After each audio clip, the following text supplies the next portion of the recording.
This episode is brought to you by Prize Picks. It's the holiday season, the best time of the year for sports, bowl games, basketball matchup, playoff pushes, and it's all happening at once. And while you and I make decisions every day, what gifts to buy, what to eat, which game to watch, there's one place it feels good to be right. Prize Picks, baby. We are in the thick of football season, and some of y'all might be feeling down, but don't worry. That's why we have Prize Picks to keep you going for the rest of the season. Week 12 of football, we have some great games, a lot of OTs. Kansas City, man, they always find a way to win. The Pats pulling through with the big dub. Drake May, we're hitting more. New feature alert. Prize Picks now has early payouts. If your lineup gets off to a hot start, you may now have the option to cash out those winnings before the game even finishes. Prize Picks is simple to play. Just pick more or less on at least two player stats. If you get your picks right, you could cash in. Download the Prize Pick app today. Use code Shannon to get $50 in lineups after you play your first $5 lineup. That's code Shannon to get $50 in lineups after you play your first $5 lineup. Prize Picks. It's good to be right.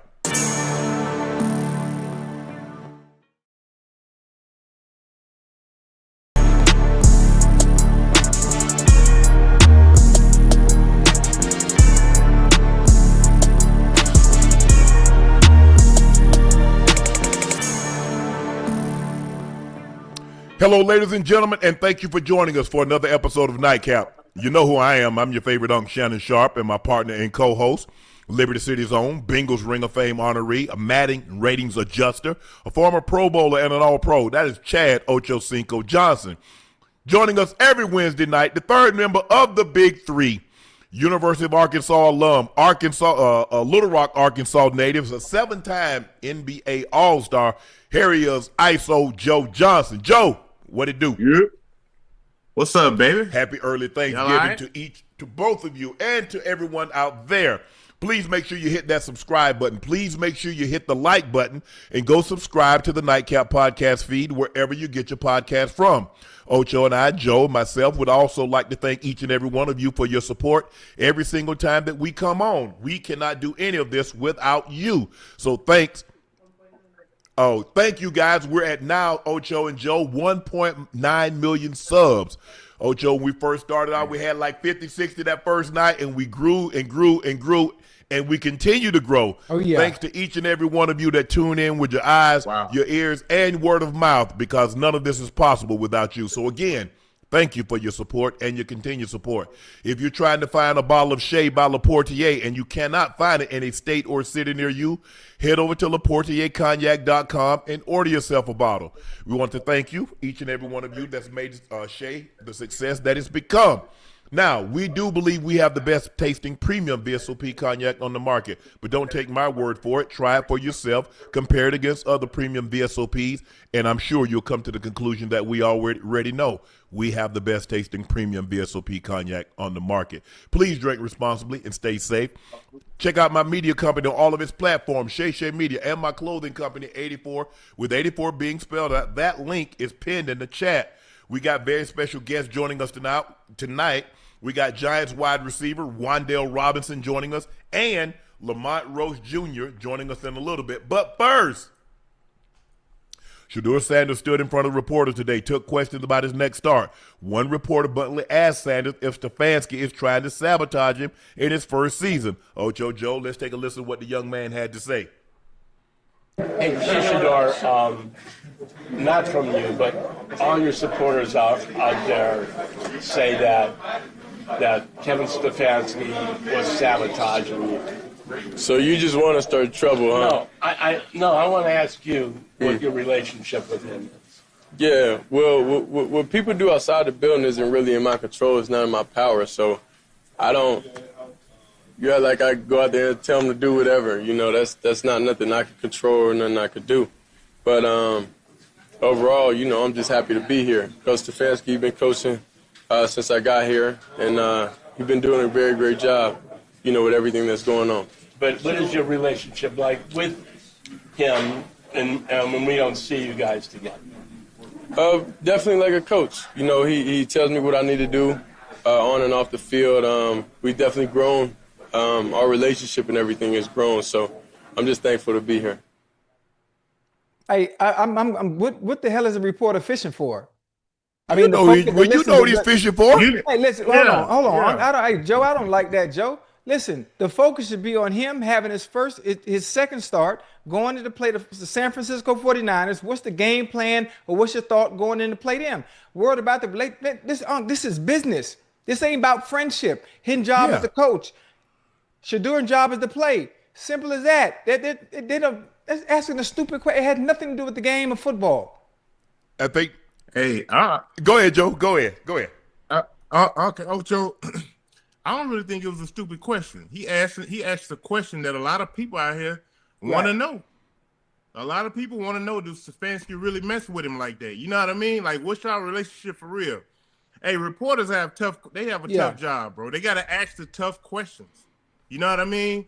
So I don't mind the question, honestly. I'm just glad. It just depends on who you're asking and are they mature enough to be able to talk around that question. But listen, Joe and Unc, if you listen to the answer, he talked around it. He didn't answer directly. Listen, he's my coach, and he's been coaching me the way he should since I've been here. Right. I mean, you already know how that coach feels about you based on the way he talks publicly and some of the things that he says. Because when they ask him a question about him, he doesn't answer it directly either. He dances around the question and talks about the team collectively. That's what he does. I mean, we know how he feels about him. The reporter knows how most of the people in that organization feel about him, including the owner. So there's no need to ask that just to fit for something so you have something to write a goddamn headline about. Yeah. They need a viral moment. You know, look, guys, I kind of do a little bit more interviewing with Club Shay Shay, and with my previous job when I was at CBS, I used to go out on the road a lot to interview players. And I've always asked, for me, I never wanted to become a part of the story. So, but I was like, man, if somebody, I wonder what fans would really want to know if they had an opportunity to ask Tony Romo a question. If they got an opportunity to ask J.J. Watt a question, if they got an opportunity, what would they ask? So I always tried to ask a question or questions that fans would want to know. But I also understood that, I got to keep this about football. The first thing I'm like, okay, Shedeur, you got your first start out the way. You played, you got the win. Everybody seemed to be excited. What is your expectations going into your second start? You get a second week to practice. You get a second week to start with, to go with the ones. The offensive line will have a better indication of your cadence. I would ask him questions like that. But I think because so many people have said that Kevin Stefanski has deliberately and purposefully tried to sabotage this young man's development and his growth, it's hard for me to see that. I don't know the pool of reporters, how many they got, Ocho. I mean, we would have, 15, 20, 30 guys there asking questions. It's hard for me to believe. He probably was the first one to get an opportunity to ask a question. But it's hard for me to believe that of those 25, 30 pool reporters that were there, not one person was going to ask about the relationship. Now, he's mature enough because, hell, his dad, he's basically been in the spotlight because of his dad. He understands that everything that he says is going to be scraped over with a fine-tooth comb for the simple fact of his last name, Ocho and Joe. So he understands it. He's very mature. And he's been a quarterback, Ocho. You know it, Joe, and you know what quarterbacks do. Yeah. Think about how many times they asked Tom, or they asked Coach Belichick, and they kept it professional, knowing Tom ain't really deal with him like that, and he ain't really deal with Tom like that. Now, it came out later, but we already knew. We can see how they moved. We can see how you move that give us a clear indication of what it's like. But what did they expect him to say? Nah, he ain't even offered me to come over for dinner. He had Dylan over to his house for dinner one night with him and his wife. He ain't do that for me yet, but I hopefully come. I mean, what did they expect him to say? I got a relationship. I'm a player, a first-year player, a rookie. He's a coach, and that's the extent of our relationship. I didn't expect it to be anything else. It's not his father. What's it like? And he says, both he and Shiloh, when we're at practice, he's coach. When we're home, he's dad. Right. Well, it's full time with Stefanski. He's always going to be coach. So I don't really expect what they expected him to say. Yeah. Hey, I guess. But with all that being said, what is your expectations, Ocho? Because as I said before, Joe, he's got another week of practice under his belt. And you like to think that he can build on the momentum that he's generated, but also correct some of the mistakes. So he stays more into the favorable and less into the negative. So what is your expectation, Ocho and Joe, about what you're going to see this week going up against the 49ers are a better team than the Raiders? Yeah, absolutely. I mean, I'm hoping to see a little bit more comfortability, a little bit more better command of the offense. From a statistical standpoint, I would love to see better numbers and better decision-making with the ball. Understanding, obviously, the game plan, your offensive line, having a better understanding of your cadence, and just having control of the offense in its entirety. Being able to move the ball down the field and just don't turn the ball over and give your team a chance. That's all I can ask for. Consistency, quarter by quarter or drive by drive. That's all you can ask for. Man, Unc and Ocho, I want to see him to continue being a leader. It seems like it's so infectious to his teammates. If you ask me, I think they got a great chance of winning the game because I think those guys play a little harder when he's out there. That's just my perspective on it. And the way he leads, man, it just oozes confidence, I think, in everybody else. And they understand what they're up against, and they understand the scrutiny that this young man is under, man. I got these guys coming out. I think they're going to ball out, bro. I think he's going to be a lot more comfortable. And I think he's going to play a much better game. I agree. I think the thing is that when you're with a young player, that coaches always say, son, I just want to see the improvement. Down in and down out. Game in and game out. Practice in and practice out. That's the indication that you're starting to get it. Because I think the thing is that with Tennessee, Ocho, why they chose to go in a different direction with from Will Levis is why, Ocho. He kept making the same mistake over and over. Yes. Ocho, we come out here every week. Damn, son, he just chewed your ass out last week for making that dumb play, and you come back and do the same dumb play again. Yeah. So one or two things, as Coach used to say, either one or two things, son. You not processing what I'm saying, or you just or my teaching is just effed up. Yeah. Or you just don't give a F. Because something is not computing. I'm telling you, against this coverage, if you throw it late, it's going to be trouble. And every time you do it, you throw it late against that coverage, and the same thing happened. And it happened week after week after week. So there's something being lost in translation, either the way I'm explaining it to you or the way you're receiving it. But we got to get on the same page. And I think the thing is with Shedeur, I believe he's smart enough and he understands that, look, he doesn't need to add any more pressure to himself. He understands. Right. He said it. Yeah, there are a lot of people, and there are.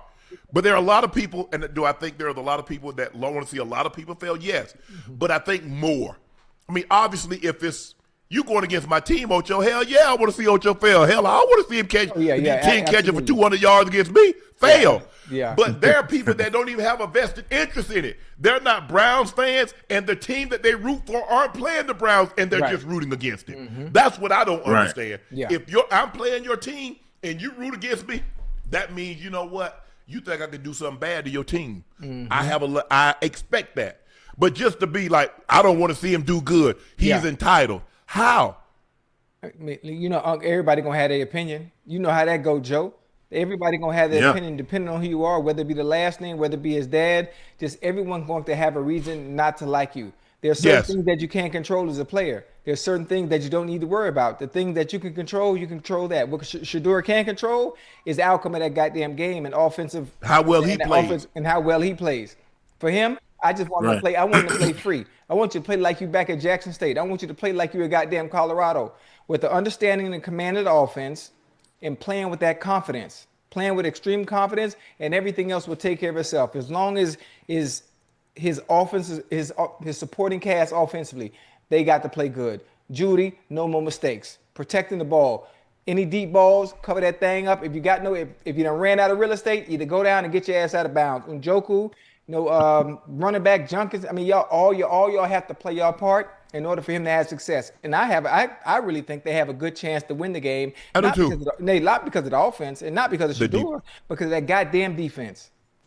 That damn defense. Yeah. Ooh. They are, man, them boys good, man. But Joe, I think a lot of time, if you look at us, and we're not monolithic, but a lot of us that succeed in the level we succeed, we came from impoverished conditions. Everybody didn't have a Steph Curry situation. Everybody does not have a Peyton Manning situation. So I'm even more, because we understood, look, I mean, Peyton Manning got a mom and a dad, and dad played in the NFL, and they doing good. Steph Curry, his dad played in the NBA. But more times than not, they come up like a LeBron James. A lot of times, sometimes, more times than not, they probably grandmother raised them. They come from broken homes. Here's a man that he said, I grew up in a 30,000 square foot home. I had every reason to kick my damn heels up and not have to worry about anything, because I had a dad that was one of the greatest players to ever play in the NFL. But nah, that's not what I wanted. I love that I have his last name, but I want to accomplish something for the Sanders that's outside of my dad. So I have to tip my hat. But for him to be in that situation, I didn't have a choice. You know, and sometimes I think, like, if I'd have had everything just handed to me, would I have still had that same desire, burning desire, and drive to accomplish what I accomplished? Boy, look here. When you hungry at night, you getting rained on at night, boy, that's a hell of a motivating force. Yeah, different. An empty stomach and a weakened back pocket, boy, you talking about some motivation, Ocho? Yeah. Now throw a broken heart in there. Dude. Hey, I get it, man. Hey, look, I respect him too because of that reason, because of how he was raised, obviously, you know, being Deion's son, growing up, you know, with more than, like, it take a lot, Unc and Ocho, for guys to grow up like that and still have that fire in them to be the best.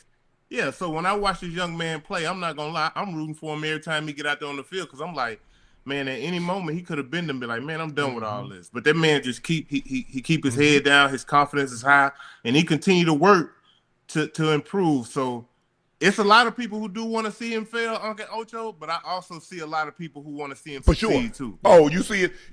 Look at those Dominican baseball players. Look at the conditions they come up in. Man, they done got rubber bands and band them all together, and they hitting with broomsticks. And they playing them with bare feet, Ocho, and they out there in the fields, and they got tires as bases. Absolutely. You see? Yeah. Everybody ain't got a Ken Griffey Jr. Their dad played, mom and dad together, nice home and everything. Griffey say, yeah, but I want to be something outside of my dad. Yes, I bear his last name, but I want to accomplish things on my own. That's always been really, really impressive to me. I love to see that. I love that desire, because a lot of times, you know, you get these trust funds kids and they're like, well, I'm good. So I'm not just saying professional athletes, because there are a lot of people that have trust funds and they be great in business, or they're, you know, their dad is a doctor and they want to become a doctor, or they're a lawyer, their dad's a doctor, or family's a lawyer, and they continue that practice. So, but I just think it's really cool, because we understand when you're in an impoverished condition and you want to improve upon that. But when your parents got really, really good money, and you're like, well, you know what? I want my own. Yeah. And Ocho, I had somebody look. I had an older brother that went to D1, went to the NFL. I'm looking around Joe. I'm thinking like, hell, he lived in the same house I did. He got rained on too. He ate possum and raccoon and all that bullshit. If he could go to the NFL, I can too. Yeah, absolutely. How is he so special? How is he so much better than I am? And we ate the same food. We sat at the same table. We did exactly the same thing. So I had someone to pattern, to look up to, and look like, okay, I'm just going to follow you, see what you do. Now, it's not like it is now, guys. You know, like now you might bump into some. We wasn't bumping into no professional athlete, no damn grocery store, Ocho. We ain't gonna bump into no at the gas station, or we out somewhere. We wasn't gonna see no professional athlete, Joe. Now you got somebody like, well, damn, you could reach out and physically touch them. There were football camps and basketball camps that they have now. There was none of that when we coming up, Ocho and Joe. The only thing I had to look up to, Unc, especially the kids today, I mean, they have the resources. They have the outlets. I mean, obviously, being able to see the players, going to the players' camps, that's one thing. But back when I was growing up, I mean, Unc, we ain't really no different. We about the same goddamn age. Only thing I had, Joe, you know, to use as motivation was posters. I had posters of Dan Marino. I had posters of of Mark Clayton and Mark Dubin on my wall. You know, the Marx brothers. My room was decorated with all the NFL flags with all the teams and the logos. And you know, watching TV of NFL teams in the '80s. Knowing that's something I didn't actually know at a young age is something that I wanted to do. But my grandma having me in football, having me at Liberty City Optimist, driving me to practice when I played for Miami Lakes Optimist, goddamn 30, 40 minutes away every single day, getting up and the sacrifices that she made. And at some point, even though I was young, it became routine. And as it became routine, I started to understand the game and understand who was good at the game. And then, now I understand, Mark Duper, Mark Clayton. Okay, wait a minute. But they got somebody named Jerry Rice. Now watching him, well, goddamn, I think I can do that. And I would love to achieve the greatness that he did. I might not get it, but if I don't get it, I might fall short. But I want to be really good at what he does. I want to make my mark. Yeah. And hell, that's where my motivation came from, because I didn't have nobody to look up to outside of those on TV. Exactly. You know, you see Jerry Rice. Yeah. Jerry Rice was his dad was a bricklayer. Jerry Rice worked with his dad during the summer. But damn.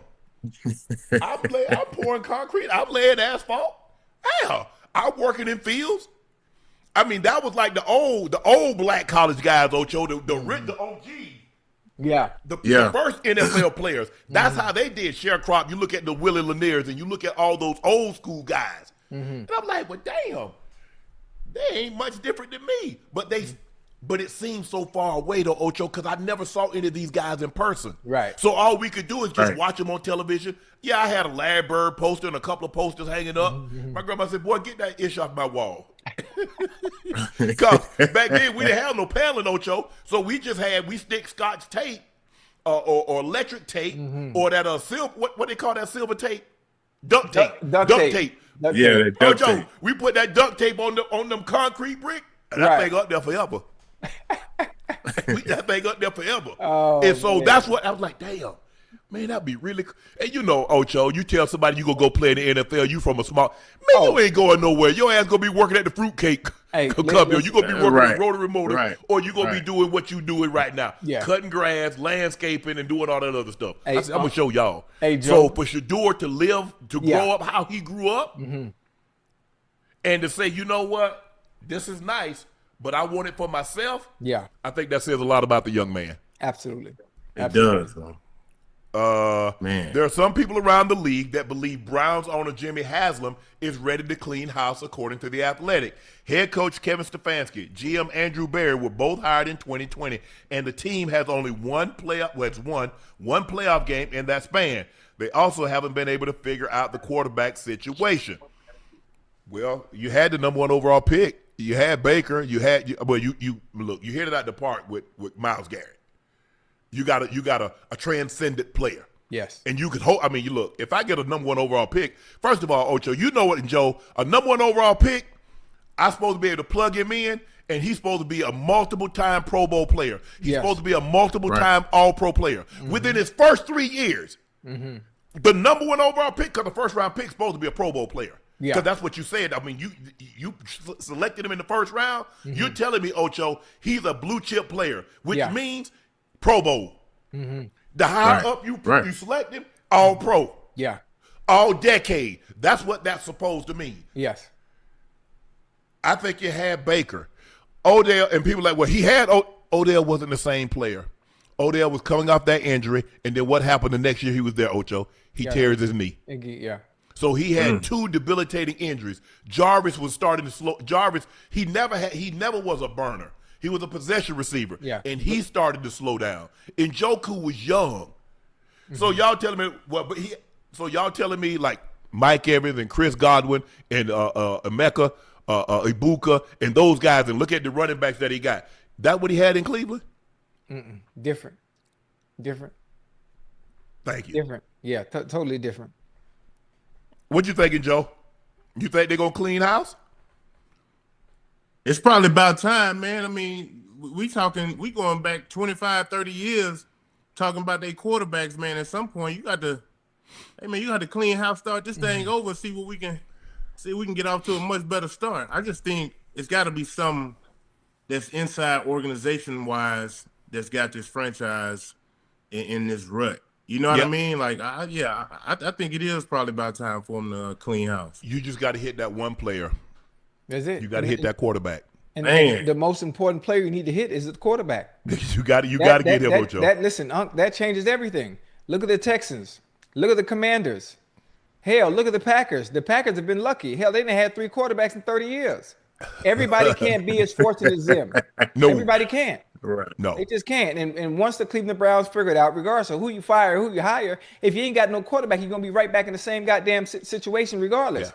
Are we gonna see? We're gonna find out if Shedeur is that one that can be that transcending generational talent for you for the next 10 years. And there's only one way to find out. He has to play. He has to get the reps. I agree. And the thing, look, what Green Bay, that's an anomaly because you might not ever see that again in the quarterback where one team has basically 40 to 50 years of prosperity at one position. That doesn't happen. I don't know if it's ever happened.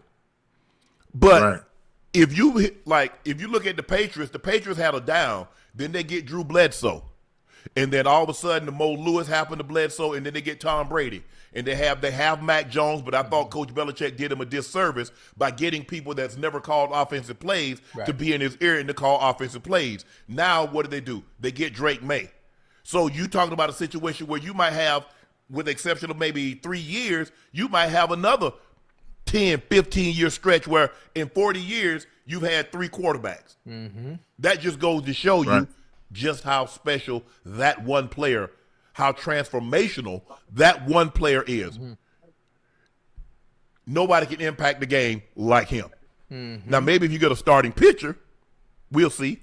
Oh, we got a guy joining us right now. Even though in a loss he had 4 catches, 106 yards in the first quarter, the first Giant receiver to eclipse the century mark in the first quarter since Hakeem Nicks did it in 2011. He finished the game with 9 catches, a career-high $156 with a touchdown on 17.3 yards per catch. Here he is, Wan'Dale Robinson. Wan'Dale, how you doing, bro? Doing well. How y'all doing? What's up? I'm good. What's up? Look, obviously the season is not going the way you expected. When you guys came together, you thought you had something special. But it's not going that way.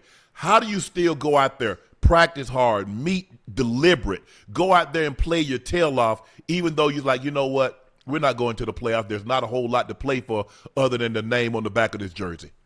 Yeah, I mean, shoot, at the end of the day, it's the love for all these guys. You know, we've been together since the spring, and, you know, we just want to go out there and get some wins under our belt. We know that we're not a bad football team. We've been in a lot of games. Just got to finish those games. And but, yeah, like I said, just the love for that I have for all these guys, it makes it easy to go into work still each and every day, just going into work with all those guys.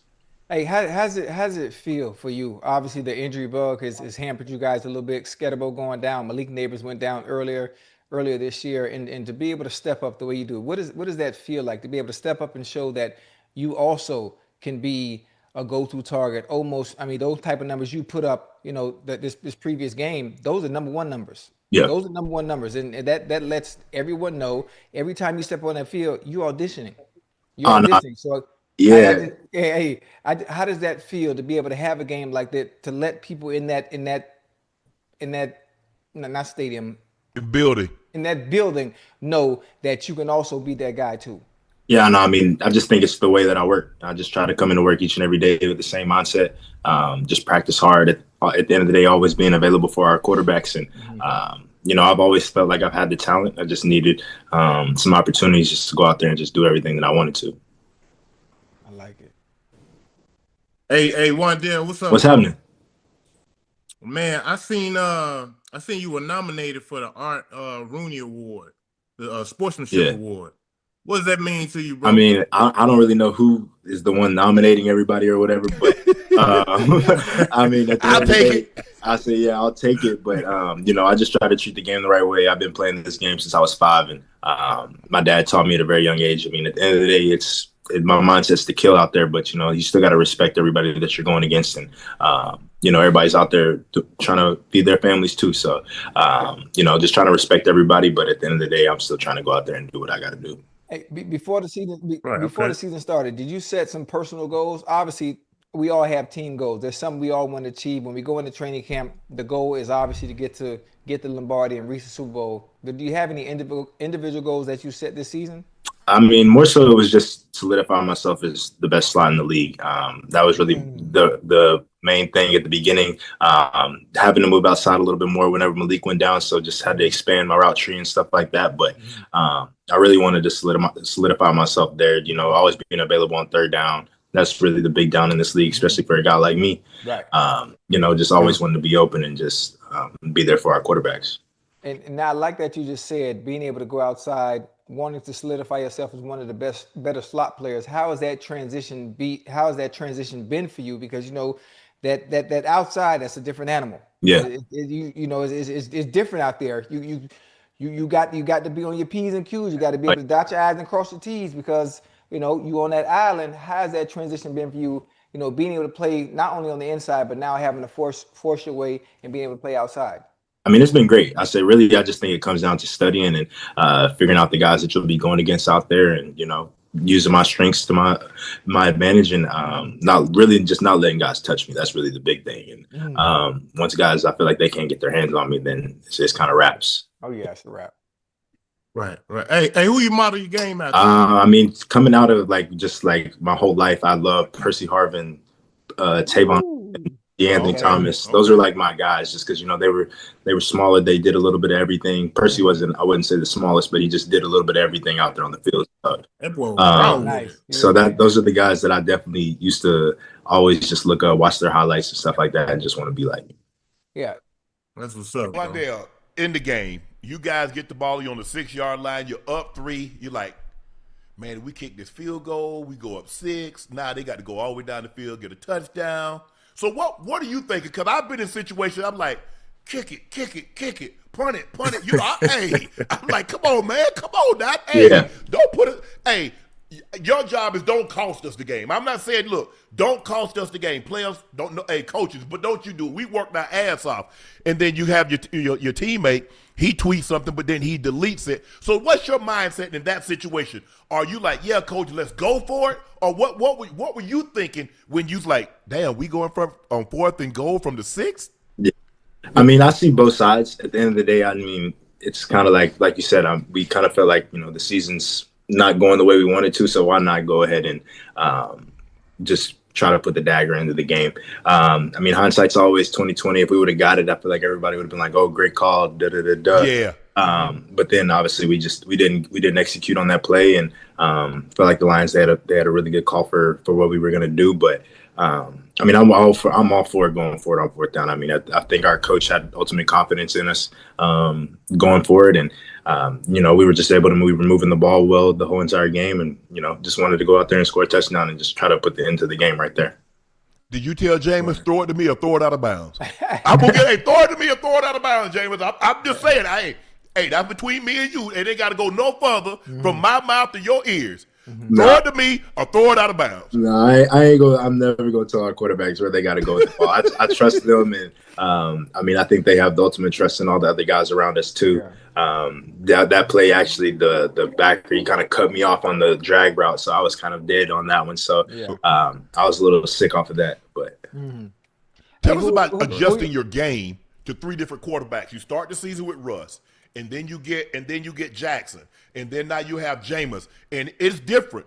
Different quarterbacks have different tendencies. They react differently, and so you have to adjust your game to said quarterback. You just can't go out here, well, this is what I do. Well, if that's what you do, you're not going to get the ball. Because I'm trying to get the ball. I don't know what y'all trying to do, but I'm trying to get the ball. Yeah, me too. Yeah, I mean, I think that's why I always try to stay around our quarterbacks, just figuring out the things that they like, what spots they need me in certain spots. And I think with Russ, obviously, you know, that deep ball was the bread and butter with him. And, you know, just always being ready to go attack the football whenever the ball was in the air. And then Jackson, you know, he's a little bit more mobile than the other two. And you got to be ready during scramble drill. So he's always going to be able to break the pocket and get some big plays off of that. That's where I definitely think me and him have connected well, is whenever he's kind of broken the play down, and then I just kind of figure out where he's at, and we kind of find each other and go from there. And Jameis, you know, he's a gunslinger. He's going to give you a chance no matter what. If he sees man and he likes his matchup, he's going right to you. So he'll give you a chance. Yeah. Hey, with you being a slot receiver, one of the best things you have to have lateral movement. You have to have quickness. You got to have footwork. Mm-hmm. But the number one thing is route running. You got to be able to run routes, Oh, especially in tight spaces, and being able to manipulate whatever it is in front of you. If you had to pick your 5 top route runners of all time, now that you've been playing, who would they be? All time. Yeah, we're not just talking just. You talking about Ocho? You talking about just slot, or you talking about overall receivers? Just route running. Because when we talk about route running, it's a completely different category as opposed to just saying top receivers. I would definitely say, all right, let's go, Jerry. Gotta give that one up. AB. I know that a lot of people don't like, but hey, that he can route everything. Yep. You know, Julio, I think he was the one that started just, you know, that head down and just making everything look like a go. And then we'll get some newer guys. I love St. Brown. I was watching him coming. Nice. He's always doing his thing. What was our last one we're going to give it to? I'm gonna give it to my boy Lee. That's my guy right there. I've seen some stuff from him that he does, and it's like, yeah, this guy got it. Yeah, this guy. I like it. That's a nice list you got there, man. Because Yeah. I thought Ocho was there because you're in the slot and he was gonna go slot receivers, but Ocho took it overall. Not just slot. See, and that boy Ocho got best route runners. Ocho got, and every time I see clips, anybody mic'd up, it's like they can't put their hands on him. And so, but you know, I say I was going outside the box here. It was going to give some different names that people probably. Yeah, I appreciate it. Hey, I'm in a class of my own. I'm the greatest route runner of all time. There you go. So Yeah. you don't have to mention me. It's okay. It's okay. Look, you got to face some adversity this year. I mean, you had, I think you set an NFL record, 5 double-digit leads, and you end up losing the game. Yep. How do you correct that? Because it's not like you guys are getting blown out from the jump and you're never in the game. Yeah. You're leading the game.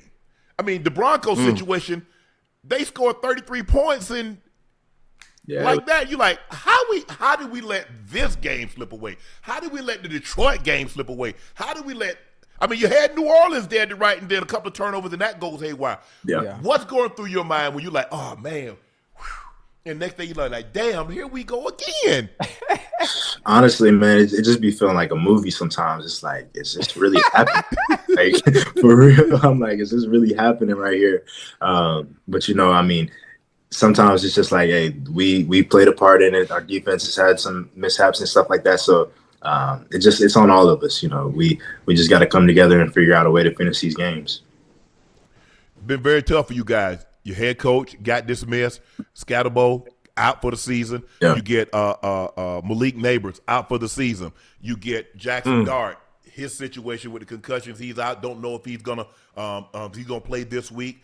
But somehow you guys still, you go out there and you fight hard. Like I said, you guys haven't been blown out, which tells me you guys are still fighting. You have the makings. You have the makeup of guys. You have the right guys pulled together. But you just got to finish it. So how difficult has it been, the adversity? Because a lot of teams don't have to go through the adversity that you guys have gone through this year. Yeah, I mean, like you said, it's been difficult, but like you said, we come into work each and every week ready to go, believing that we're going to go out there and win that game. I feel like that's why we're in a lot of games. You know, we believe that we can win and we can play with anybody. So, you know, just kind of having to change that mindset at practice and making sure that we're finishing all the way through at the end of everything that we do, just to make sure that we get the outcomes that we want. I know Jackson Dart played baseball. Tell him to go steal second base and slide. You're not gonna make no living. You're not gonna make a living, Wan'Dale. Running over, try to run over DBs and try to run over linebackers and linemen. Man, that's just how he's built. He's like, man, I feel like I'm a running back whenever he get that ball. And I'm like, look, you get down. No, but we're gonna be all right. I promise you, get as many yards as you need to and just slide. Yeah, that's what I told. I said, look, he forgot. He was like, oh, I'm a quarterback, and then he got outside the pocket. No, I'm Derrick Henry. No, you're not. No, you're not. Yeah, that's what. So what's the vibe been like? Because both of the New York team, look. The Jets have been bad for a while, but we know you guys got 4 Super Bowls. And when the Giants are winning, the vibe is just like there's a different type of vibe. The Knicks are winning, even though they didn't get to the NBA, didn't get to the championship. But when the Giants are playing really well, man, New York is a different type of vibe because, look, I know they like the Giants and Long Island and all that stuff. Yeah. But, I mean, excuse me, the Jets. But New York is really a giant city. Yeah, I mean, it's like you said, it's the Giants. I witnessed in my rookie year going to the playoffs. It just feels a whole lot different up here whenever we're winning. And I want to be part of the reason that we get this thing back right. And, people can be happy to come to our games. And, like you said, it'll feel a little different around here. Right. Well, hey, anything else, guys? You got anything else on Joe? Nah, yeah, I got some. Hey, tell us something, man. We get cats on here and we try to find out some hidden talents. You got any hidden talents? I'm just a gamer. That's about all I do is play. Whoa! What kind of game? What we talking about? I say really, with the big one I've been on, I'm on the ultimate team with college football. So anybody, you on Xbox? See, I'm. Okay, listen, PlayStation. It doesn't matter. Listen, right Xbox, here. Hey, listen. Shooting Xbox and PS5. That's why they one, made everything crossplay. They made everything crossplay. Whenever you want. I see you big on FIFA. I used to play FIFA a lot, but none of my teammates. I haven't had too many teammates that play, so I stopped playing. No, okay. Hey, you can get that work though. Like I play that PlayStation. All right, what y'all trying to play? We can play. Hey, play me in college football. I'll spot you 14. You don't want to do that. This me. I'm telling you, you don't want to do that. Man, this record online is like something in like 640. Wait, do you understand who you're talking to? I do. Like that's what I do. On college football. Yeah, I got it. Ocho, that boy playing. Hey, that boy on that video game. Ocho, Joe, man, hey. This is all I've been doing the past 40 years. He wasn't even born when I was gaming, Joe.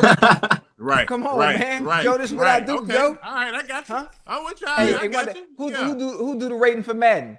Don't you? Yeah, that's right. Yeah, that's me. Actually, you know what? I need to go check my Madden rating. I haven't seen hey, you know what? Matter of fact, tell me. Gotta get that up. And listen, after last week, I'll go in there internally and change it. You tell me what you want to be. I go in there myself and change it. If I get fired, I don't even care because that shit was impressive. Yes, sir. Hell yeah. All right. hey, Wan'Dale, he ain't that good on them sticks. Don't let him fool you. He try to be good. He not. He swag and shoot pool. He swag and he good on FIFA, COD, Madden. He swear he can play all them games. He ain't like that. Listen, my reputation is known very well in the gaming world. Don't listen to Unc. Nah. He be trying to talk people like the game, Wan'Dale. FIFA for you. I'm happy to get back on the FIFA. All right. Yeah. Well, Wan'Dale, stay healthy the rest of the season. Although the season hasn't gone the way you had hoped, you can still finish out strong. Stay healthy, stay focused, and good luck the rest of the season. I appreciate y'all. Appreciate you coming on, man. Right, Thank you, bro. Yes, sir. Yes, sir. Ocho, Joe Burrow was asked about his mentality on why he still wants to play despite the Bengals being 3-8. Ocho, let's take a listen to what Joey B had to say. Yeah.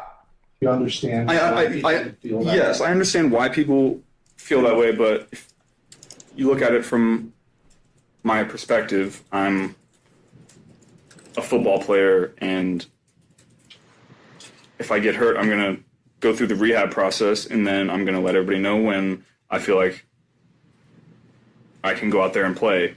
I don't really know what else to say about that. I'm not going to ever go to somebody and say, yeah, I'm healthy, but I don't think I should go out there and play. That doesn't make a lot of sense to me. I'm not going to live my life and play this game scared of something happening. Like, yeah, something's going to happen. Right. It's football. Guys are going to get hurt. Guys are going to get concussions. You're going to break bones, tear ligaments. It's a physical, intense game. That's part of this. And, yeah, I've had injuries. There's not a lot I can do about that. I work really hard to have that not happen, but what I can do is when it does happen, I can control how I'm attacking my rehab and attacking practice and doing everything in my power to get back as quickly as possible. That's what I did. Yeah, that's my quarterback. That's quarterback number one. Hey, Joe, you heard him, Joe? That's my quarterback. Yeah. I don't care that we losing. I don't care that we 3-8 or 3-9, whatever it may be. I'm a competitor. Certain things are out of my control. I play a very barbaric sport.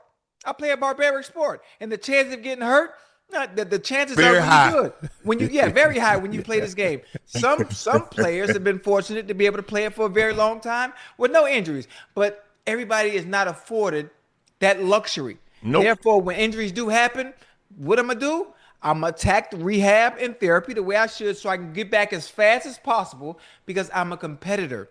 I'm a football player. They're paying me a lot of money to do one thing, compete and play football and lead my team to wins. Sometimes those wins don't turn out, but even those losses, you take those, you study film, you get back to the drawing board, and you try the next week. And you know what's going to happen, Unc? Hey, Joe, you know what's going to happen, Y'all Joe? gonna lose tomorrow. Y'all gonna keep this trend going. Joe, my flight is 8 o'clock in the morning, and I'm flying to Baltimore, Maryland. You hear me? And I'm gonna be at M&T Bank Stadium tomorrow, 8 o'clock. Okay, Joe Burrow is finna be the starting quarterback. Joe, you know what we finna do? What y'all gonna do? We finna put BTA, belt the ass. You hear me? Nah, I'm telling you, Joe. Stop it. Yeah, I'm finna go in Baltimore and put on the show. Man, Joe Burrow coming back, boy, and we got Uno back. What you talking about? Hey, hold on. Listen to me. Hey, you know who else playing tomorrow? Getting a little bit more reps because T. Higgins out? Mitchell Tinsley. Yeah, 82, Joe. If you ain't watched 82, he been making plays since the goddamn preseason. Everything is a highlight catch like this. What we talking about? So the opportunity to present itself. He ready. Hey, you know, Joe, we can still make the playoffs, Joe, right? Now, it'll be a difficult task. It'll be a tough task. Hey, Joe, listen. All we got to do is win the division. Boy, if we win this goddamn game tomorrow night, boy, hey, the ship is on. You hear me? Hey, the ship is on. Hey, remember the show? What's a little midget used to say, deplane. What show is Fantasy Island? Huh? Fantasy Island. Fantasy and to make Island, sure we don't Joe. get in trouble, he meant little person. Oh, my bad. Right. Oh, what I say wrong? You called him the N word, which they say is derogatory. So we want to make sure we stay in compliance. And it's in say the little goddamn person. dictionary. It's in the dictionary. I'm just saying they don't want to be called that word. They want to be referred to as little people or a little person. Oh, is that something new? No, it's been in effect for about the last 15, 20 years. Oh, my bad. I don't mean to offend any of the little people. My bad. Yes. Okay. Yes. Okay. His name on the show was Tattoo. His real name was Hers Village. Then you know his name and all. Unc, but you watch Fantasy Island too? I did watch Fantasy Island. Yo, you remember Fantasy Island? Nah, I don't know. I don't know nothing you ain't about had no Fantasy TV, Island. huh? Chill. I'm just asking. You know, I don't know how you grew up. Hey, listen. Hey, look, Uncle Ocho. Hey, look, I respect Joe Burrow for wanting to get out there and play.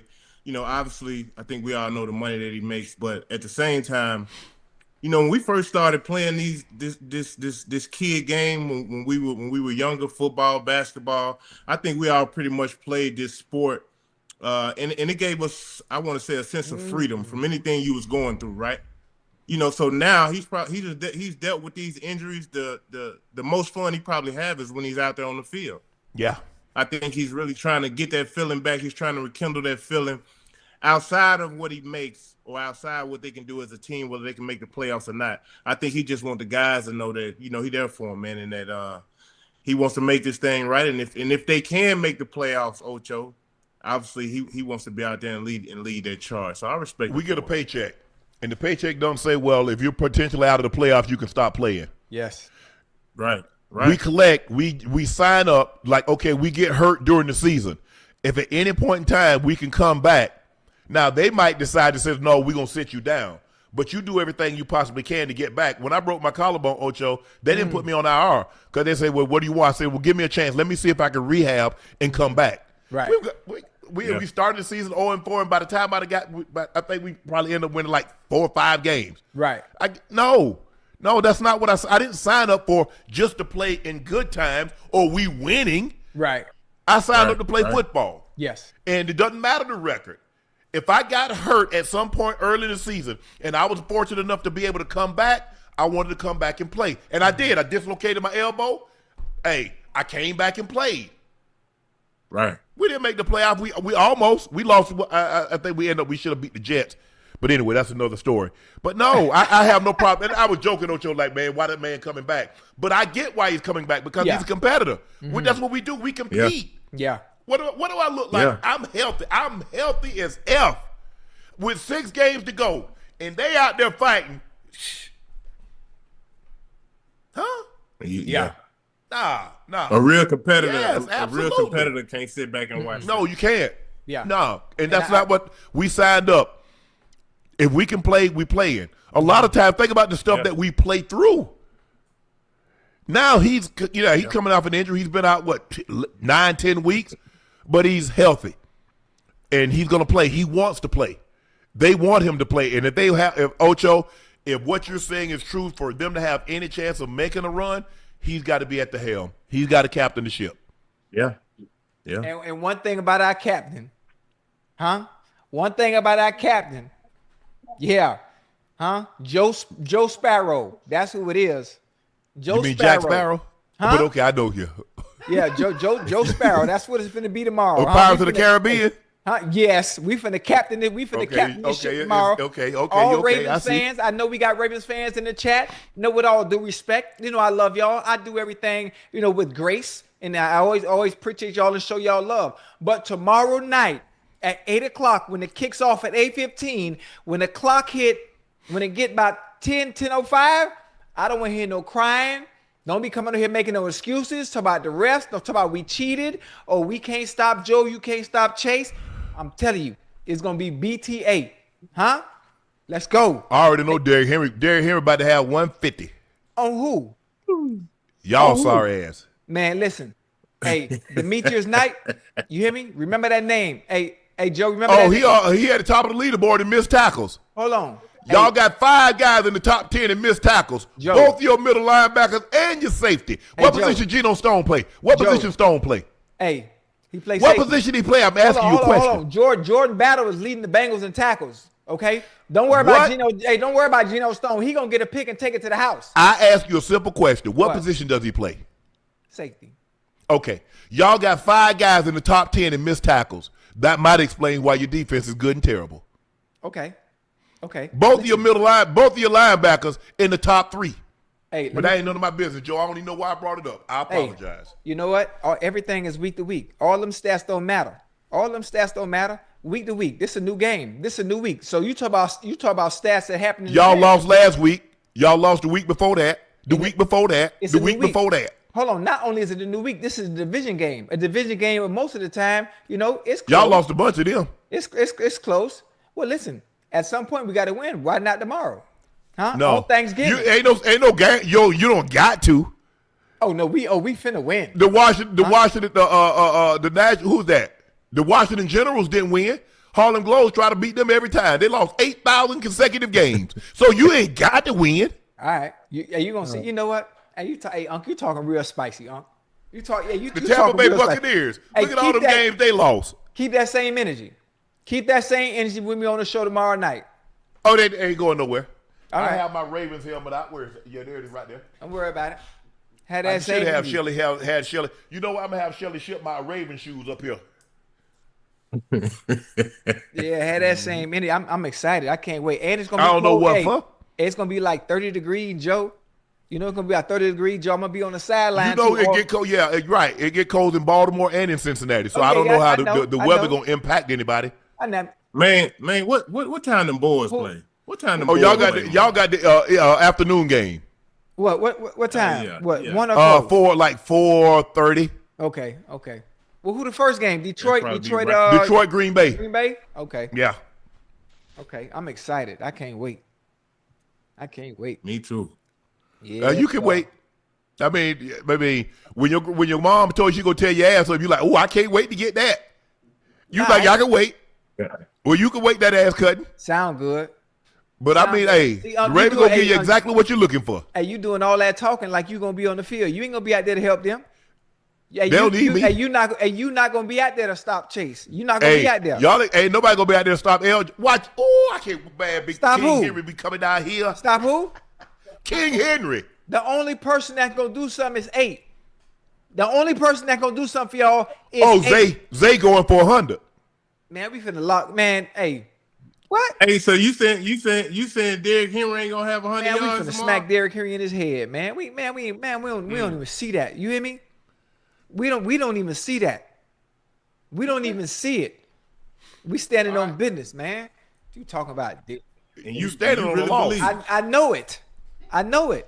And listen, I'm doing this trash talking out of respect and love.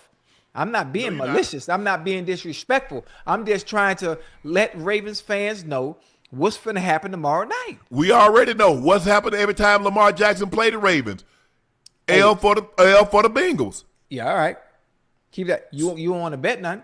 I don't, cause you already owe me. Let me get that. I told you Christmas time. Hey, Unc, you so impatient. It's been 2 years. Hey, Joe, Unc worse than Sally Mae. Sally Mae been waiting on people to pay them goddamn loans for years. He talk about, the little 5900. You know what? I'm gonna send it. You know what? You know what? I'm done with it, Joe. I'm gonna send it to collections. I'm gonna let them deal with it.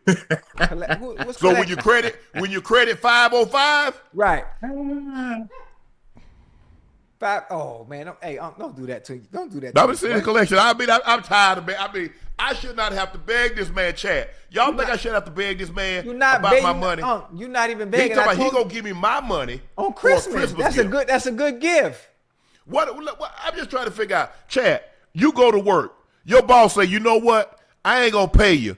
I'm just gonna give you a bonus. No. That ain't how it work. I want my paycheck and I want it on top of a bonus. No, my paycheck ain't no bonus.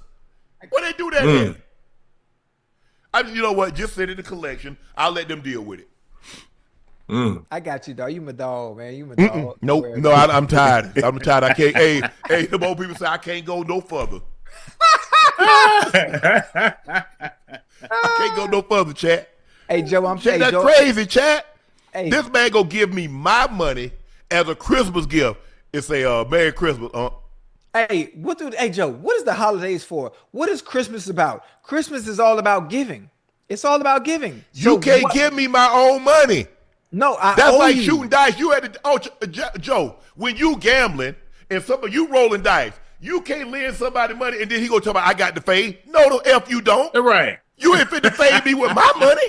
Hey, what they do that at? Right. Hey, you got to understand, Joe. Like I had personal things I was taking care of. I'm trying to make this house a home. I'm trying to, doing the kids' rooms and paying tuition. My daughter going to nursing school at University of Miami. My daughter, she running track. My son, I got my son in high school. I got so many. Joe, I got so many different moving parts. I finished the pool. Now I'm putting this. I'm doing the stairs now, right, Unc? I'm doing it. You say you finished. You say you finished the pool. I finished the pools. I'm just tidying up. How that sound, Joe, to you? Ocho. I normally don't get in I don't get in folks' business about their money and what they got going. None of that. I don't do all that. That ain't what I do. But boy, you taking care of a lot of stuff, and that man ain't trying to hear that. He want his $5,900. I want to do my pool too. I want to do something to my stairs. Hey Joe, I know I got a few jobs and a few gigs, but I can get a nice little lump sum from a bunch of jobs right before Christmas, and I'll be like, okay, boom, I got enough to just here. My money in here. I tell you what else go get a lump. Your head if my money ain't here in a week. A week? Yeah, nah. Christmas in 2 weeks, huh? No, ain't no Christmas. Ain't no 2 weeks. Damn, Ocho. What's the date today, Joe? The day the 26th. Come on, Ocho. Oh shoot, boy, we got about another 20 days, huh? Tomorrow. No, we got a month, right? Ocho. Yeah, and tomorrow Thanksgiving, Joe. But I'm giving thanks. I'm giving thanks at M&T Bank Stadium. And we gonna get a Ravens thanks. Thank you for having us. Thank you for inviting us. Everybody play for the Ravens for to be turkey tomorrow. You hear me? Oh, okay. Yeah. Ocho, y'all. Hey, I'm gonna be watching. Hey, the fact that you think Joe Burrow finna come back and lose, that's the funny part about it. That's the funny part. How could you count us out if 9 back? Shiesty coming back, man. What did you talk about? Just like I counted y'all out before. Just like last year I counted you out, and I told you what was going to happen. And I'm going to continue to count you out. Guess what? Right. This season's a wrap. Hey, Ocho, we spoke about this. Joe, you weren't here, but we spoke about the incident with Geno Smith flipped off the Raider fans as he was running off the field. Today, Geno spoke about the incident. Let's take a listen to what Geno had to say. Geno, there was an incident after the game on Sunday. Is there anything that you wanted to say about that? Or yeah, for sure. First of all, I would like to apologize, obviously, to the fans, to the fan base of Raider Nation. I made a poor judgment out of frustration, and that's not an excuse. I've got to be better than that, and I've got to hold myself to a higher standard. And in that moment, I didn't. I'm sincerely apologetic, and very sorry for doing that. And I just want to make it known that those things will never happen for me again. Hey, that's tough there, Unc. That's real tough, especially when things aren't going well. You have your fans booing. You put in all that work in practice Wednesday, Thursday, Friday, Saturday meetings. hours and hours and to be that bad, they ain't film, practicing. and things don't go right. Then you got your fans booing you, and you're frustrated. The offense ain't. I mean, ain't nothing working, Ain't nothing working, and you got them booing you walking off the field. And again, like you say, when emotions are high, what logic is like? Low. It's low, baby. Boy. It's low. I mean, to be that bad, you ain't practicing unless you practicing to be that bad. You seen the Raiders play? Nah. Hey, come on. Nah. I think the thing is, look, for me, boy, look, I've been in Denver. They booed us. When you're not good, when you're not playing well, even if you're at home, you expect to get booed on. First of all, it's easy on the road because there's an expectation that you're going to get booed. Right. But if you don't play well at home, they're not going to let you keep going out there drive after drive, Ocho, stinking it up. They're going to boo. Yeah, you're right. They're going to boo. Yeah. Now, the Raiders, it ain't drive after drive. It's game after game. Y'all stunk up the building. Give them something to cheer about. Right. And I get it, like you said, Ocho. It's a situation. Everybody's frustrated. We're not playing well. They've already fired the OC. There's gonna be a lot more people that's gonna probably end up getting fired. Yeah. But it's man, rough people still. It's rough over there, Unc. I can't remember last time I flipped somebody off. I mean, I probably had to be in like junior high. People still do that. Yeah, Unc. Depending on who you are. Let's Ash. I got Ash. Ash was my first flip off in like years, like 25, 30 years. She deserved it. Hey, when you get emotional, man, it has a tendency to take over. Yeah. You know what I mean? Oh, yeah. But that ain't really never been my go-to. That ain't never been my thing. Like when you coming up in school and, you flip somebody off.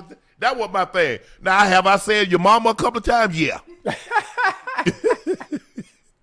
I tell you, man, I got the fire slapped out of me one time. I said something. I was talking. We was in the field working, and man, I said this girl said something. I said your mama, and the girl standing next to me, wow, slapped the ish out of me. Ooh. I said her mama. She said we got the same damn mama.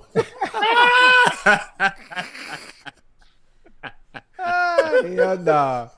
And that was the last time I said that. Yeah. But I think look. He addressed it. Today was the first day back. Probably should have addressed it Sunday night because when it first happened, Ocho let everybody know, hey, look, there was an incident that happened when I ran off the field. I want to apologize to the fans. Raider Nation, that's, my emotions got the best of me, and I want to apologize. Like you said, Ocho, sometimes you get in a situation you don't really know how you react until you're in said situation. Yes, sir. It's easy to say from afar, I wouldn't do this or I wouldn't do that. You don't really know what you will or won't do until you're in that very, very situation. People like, man, I wouldn't eat that. Well, you say that having the luxury of having a choice of what to eat. But guess you what? When you don't have a choice, you got a choice to eat raccoon or eat nothing. Guess what you're going to choose? You got a choice to eat rabbit or nothing, squirrel or nothing, Vienna sausage or nothing, turtle or nothing. Those are your choices. That's your choice, Joe. That or nothing. Guess what you're going to choose every time? Yeah. I'm eating something. Yeah. You think I didn't want some? You don't think like my homeboy said, you think I didn't want no quarter-house steaks? You think I didn't want no chicken? No lamb chops? Of course I did. Oh, yeah. That wasn't happening. Now, the only thing I wasn't going to be eating was no chitlins. Me and Spanky eating cornflakes. My grandma going to say, because, we got the big old box of cornflakes, Ocho. The box like this big. Oh, yeah. Granny said, y'all eat all that cereal if you want to for the weekend. Hey, I still don't understand. I still don't understand. You can eat raccoon, you can eat possum, but you scared you won't eat no chitlins? No, I don't want to know. I just don't understand, huh? I just don't. Can't get by the smell, bro. It's the smell. I can't get past. What the you mean smell. You can't get past the smell? It depends on who making the chitlins. If they know how to clean them the right way, you'll be fine. Yeah. It no matter who. Well, you eat chitlins? Me? But I eat everything. What you talking about? Do I eat chitlins? Oh, I know you eat. I know you eat everything. From the rooter to the tutor. Mainly the tutor on somebody that walk on 2 feet and walk. Come on, that's man. the tutor he be eating. Come on, y'all. Come on, chill. Ocho, you eat groceries? Do eat? You eat Joe, groceries? you don't eat no ass, Joe? No?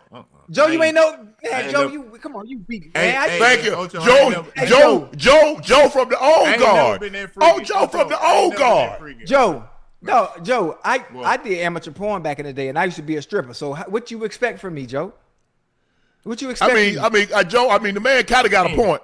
Cause you know you in the front, you right around the corner, you might as well drop in, slip of the tongue, ain't nobody fault. Hey,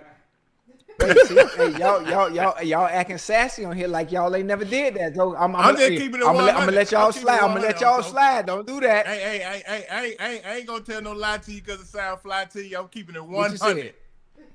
Yeah, I ain't. We good. Ocho, Hey. we good. Ocho, everybody ain't got to do that, and everybody don't want that done to them. Listen. Sometimes they talk about what you doing back there. Come on from back there. Nothing. Hey, y'all acting like rookies, man. Y'all acting like rookies. Ain't about rookie Ocho. Hey, hold on. Listen. I want want to know who started that. Hey, listen, That's what I want to know. I want to know who was the first man to do that. Adam. Cause What you think Adam and Eve did, man? What you talking about? that wasn't even on the somebody like, you know what'd be good? I'm gonna get really freaky tonight. I tell you what, when I get to heaven, I'm tee off on him. Hey, do me a favor, man. Listen, it's a new year coming up, right, Joe? Hey, Unc, it's a new year coming up. Yeah. I'm gonna send y'all my Yeah. YouTube tutorial, man, on stuff y'all could try that y'all haven't tried on your partners, good. man. And just spice up your relationship a little bit, man. God damn, man. Y'all tripping, man. Hey, Joe, whatever happened to a nice dinner? Whatever happened to sitting by That's the all I'm food saying. and have the lights go and playing some nice music? When did it happen? You hear me? When did we graduate to that? What do you, dog? Y'all talk about stuff way back from the 50s and 60s, man. It's 2025, man. Ain't nobody going for that no more. Come on, man. You got to grab it by a hair, man. Choke, man. Flip upside down, girl. Where's you going? Come on, man. What y'all talking about? I tell you what, Ocho, I give her a lick and a promise. I hit a lick today and promise I'm gonna do better tomorrow, baby. That's all I got. That's all I got, Joe. Come on, Joe. Hey, y'all disappointing me, man. God, I'm sorry. You disappoint me. Ocho, I'm living, Ocho. No, Joe, you alive. Both of y'all alive, but you ain't living. There's a difference. There's a difference in being alive and actually living. You ain't living until you experience some of the things you refuse to do because all y'all stuck in the box. Get outside the box. There's so much. Yeah, I'll be stuck in the box, but you eating the box. Yeah. All right. You know, it is. See, y'all acting like kids now, man. Come on, man. I'm gonna get y'all together. I'm sure there's some nice women out there that don't want that done to them. Joe, Unc, it ain't nan one. It ain't nan one. It is. No, it ain't. It ain't none out there. Chad. It's No, some. I believe it. I believe it is. They you know what? I'm spoken for. So I don't know what's out there. I know my home. You hear me? Yeah. Oh, we already know. Hey, look here. Hey, no games. We already know what you do. Long as you know. Yes, sir. We already know you. Hey, again, listen. You strike a wildcat. Hey, like the Tasmanian devil. I'm gonna say that's bad. Y'all need to open up your palate. Open up your palate a little bit, man. Right. You know, y'all. Everything ain't meant to be eaten. What you think God put it down here for? Not for that. Yeah, it did. Just because it say exit don't mean you can't enter. Man, you put that baby D on. Do it. That's what they call that tongue in the side of that baby D. Joe, he done put the baby D on. Hold on. So that's how you get them to fall for you? Nah. No. That's how they fall. That's how you get them. Because if you notice that one thing about my partner and co-host, the Liberty City legend, the Bingo Ring of Fame honoree, the man ready to adjuster. Hey, ever since I've known him, he gonna keep a bad one on him now. But hold on, my homeboy gonna keep. I ain't seen him with nothing less than a 12. Yeah, let me tell you something. That explains it. Hold on. It ain't got nothing to do with that. The fact that I look like a goddamn Mandingo warrior. You know, I look like I belong on the cover of GQ. You know, see, y'all see me in my bummy state. You got to see me when it's time to tongue that long, Joe. They call him Lizard. Oh, here we go. Come on, man.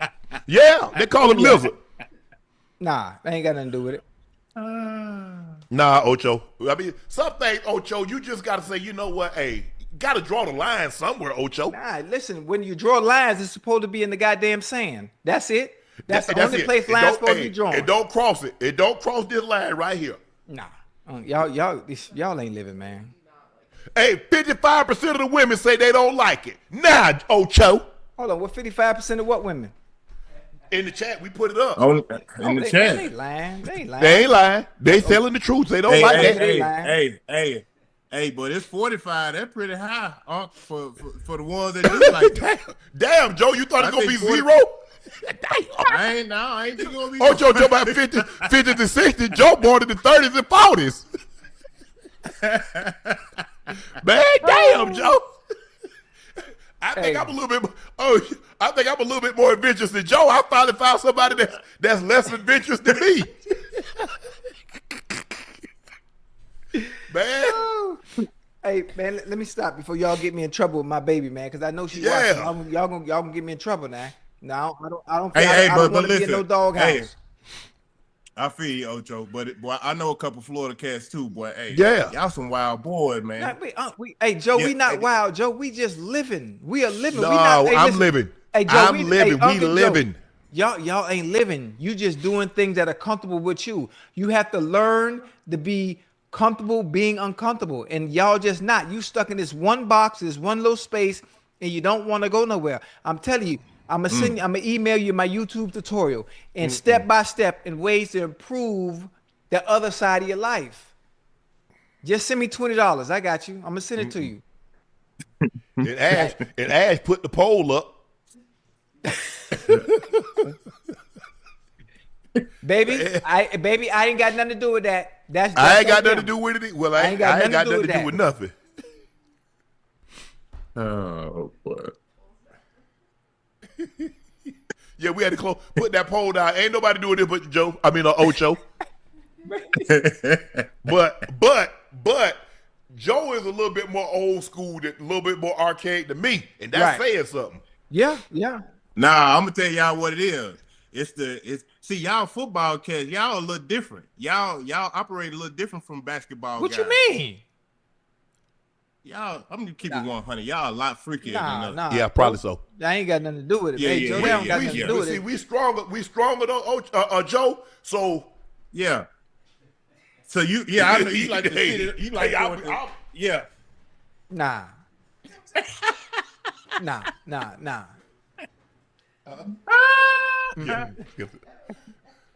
Yeah. Ocho, I already know.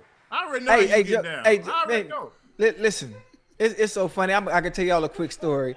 You know, the movie. You saw the movie Christian Grey, huh?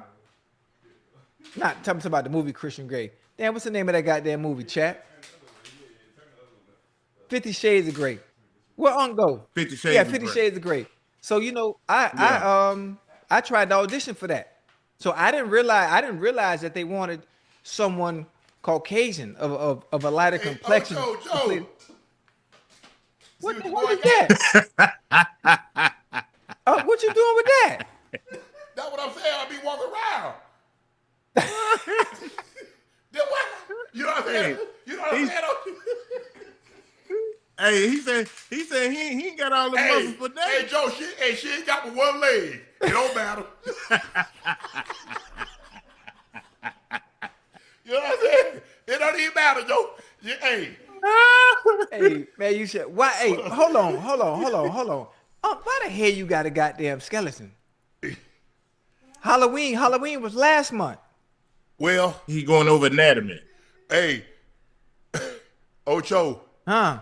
There was a real person, but you know, when Shay touched down, she tried to go 12 rounds with the champ. As you can see, she lost. Man, y'all, hey, I told y'all, Chad, I was supposed to wait till 2026. I told y'all, man. For what? Hey, listen, hey, let me tell you something. What? What happened in the past is the past. We can't wait for 2026 because tomorrow's not promised. Ain't no telling if we're going to be able to enjoy these moments. So while we can enjoy them, well, we better goddamn laugh at it, have some fun, and go ahead and keep on living. Man. I'm with you when you're right, Ocho. Yep. All right. Nah, Ocho, but Joe, hey, me and Joe, see, that's why Joe and I can hang together. I can't hang with you. You can hang with me too. No. We got a very special guest joining us, Ocho. We got Lamont Roach Jr. joining us. Made the jump up to 140 from 135. Lamont, how you doing, bro? I'm doing good, man. What's up? Long time I'm doing good. Ocho, go ahead. Take it away. What's up, baby? What they do, boy? What's up, man? I thought you were supposed to come down to camp and spa. Huh? You scared? Huh? I ain't hear you what you said. I thought you were supposed to come down to camp and spa. Hey, Lamont, boy, I got like 350 jobs right now. Boy, it's football season, man. Oh, he copping these please. Nah, Joe, I want What's to up, have Joe? Hey, what's up, bro? Hey, talk to me, baby. How training camp been so far? Man, training camp been good, man. It's always a lot better when I don't got to cut that much weight. So I'm cool. Sir. Yeah, so you feel a lot more comfortable being able to fight at 140 as opposed to having a cut? Yeah, naturally. I think any fighter would more than likely feel a little bit more comfortable. Because that shit drains you. I ain't gonna lie. Yeah. Drains you. Right. So, what do you walk, Lamont? What do you walk around at? I walk around at like 150. Like, give or take. Yeah, that is, I mean, 10 pounds compared to extra 50. And I think that was the advantage that Floyd had. Floyd is not a naturally big man. Floyd cutting 3 pounds, 5 pounds to make the 147. So everybody else walking around 165 trying to go down to 147.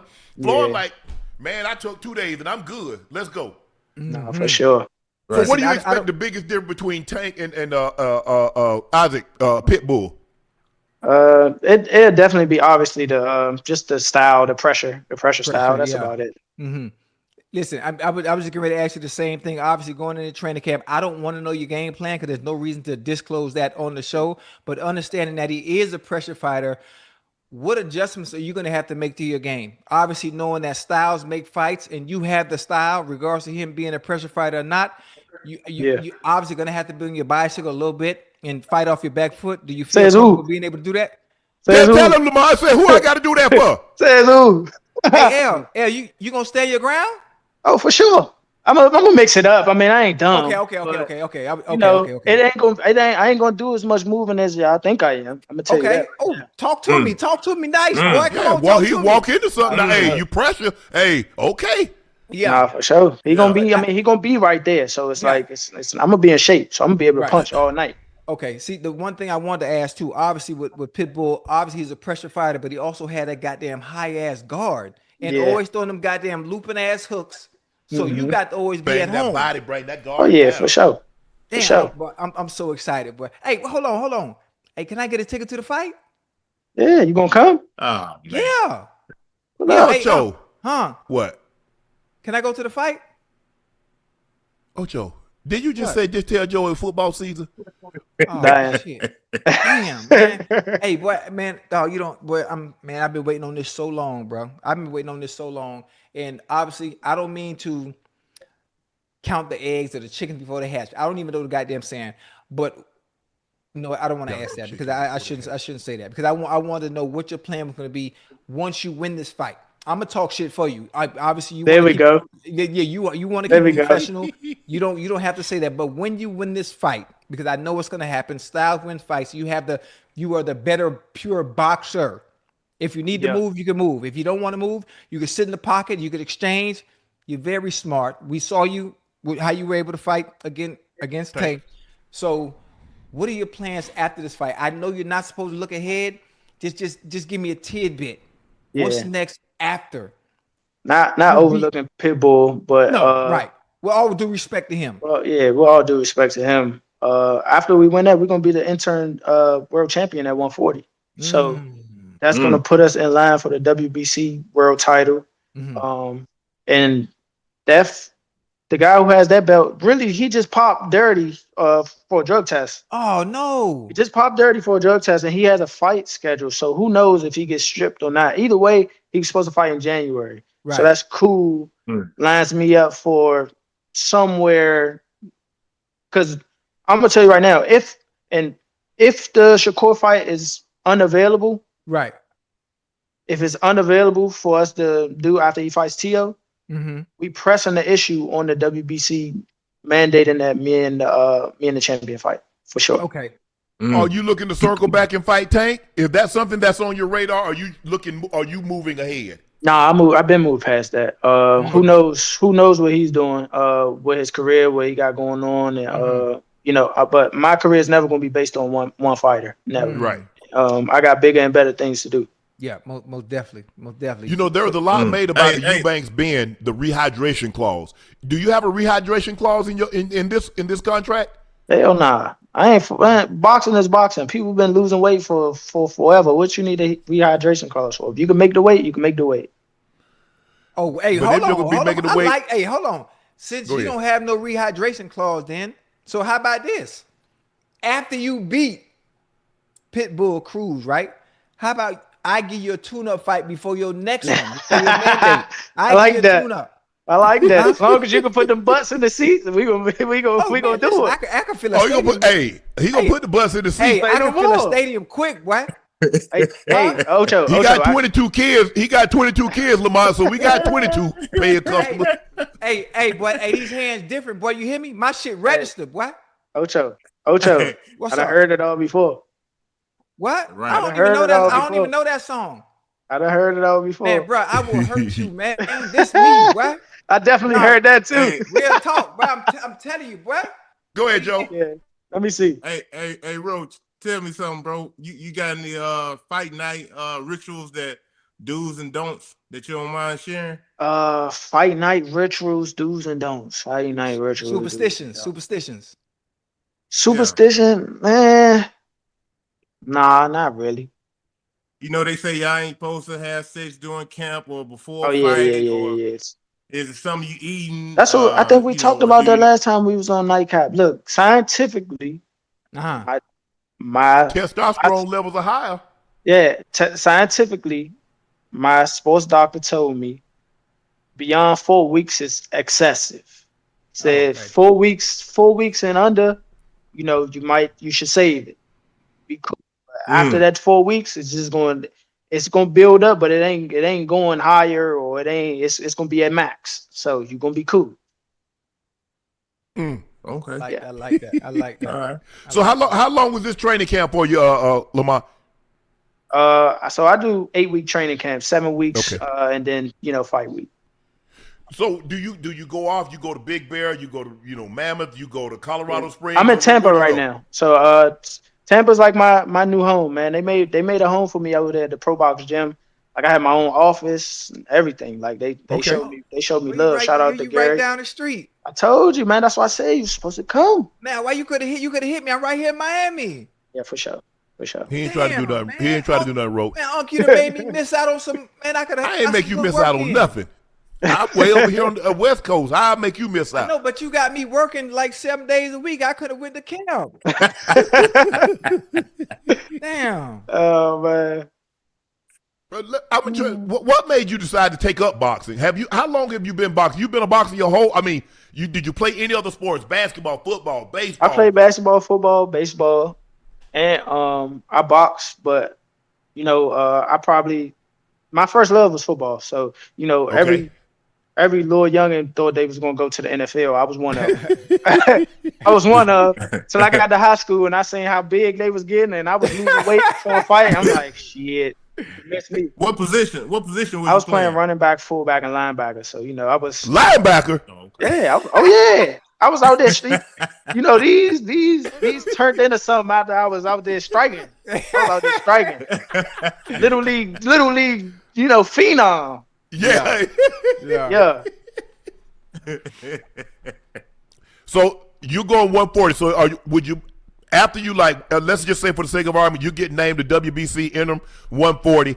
Are you gonna stay at 140, or are you looking to go to 147, or are you gonna come back down to 135? I'm gonna come back down to 135. I'm gonna see what's out there at 40, but I definitely want to go back to 35 because I feel like I was robbed of a championship, so I want to be champion at 135.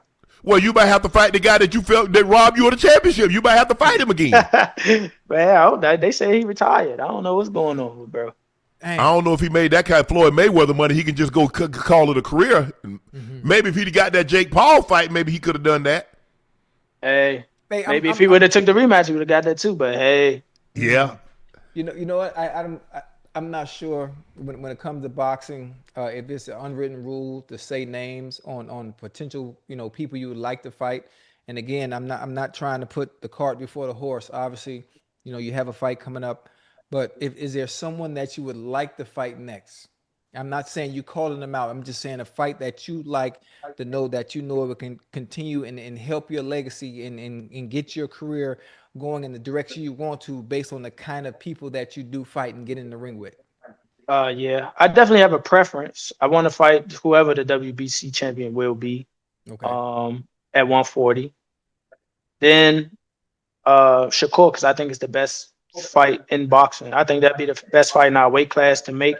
And I think that'd be a super fan friendly fight, and everybody wants to see that fight because they've been calling for it ever since I fought my last fight.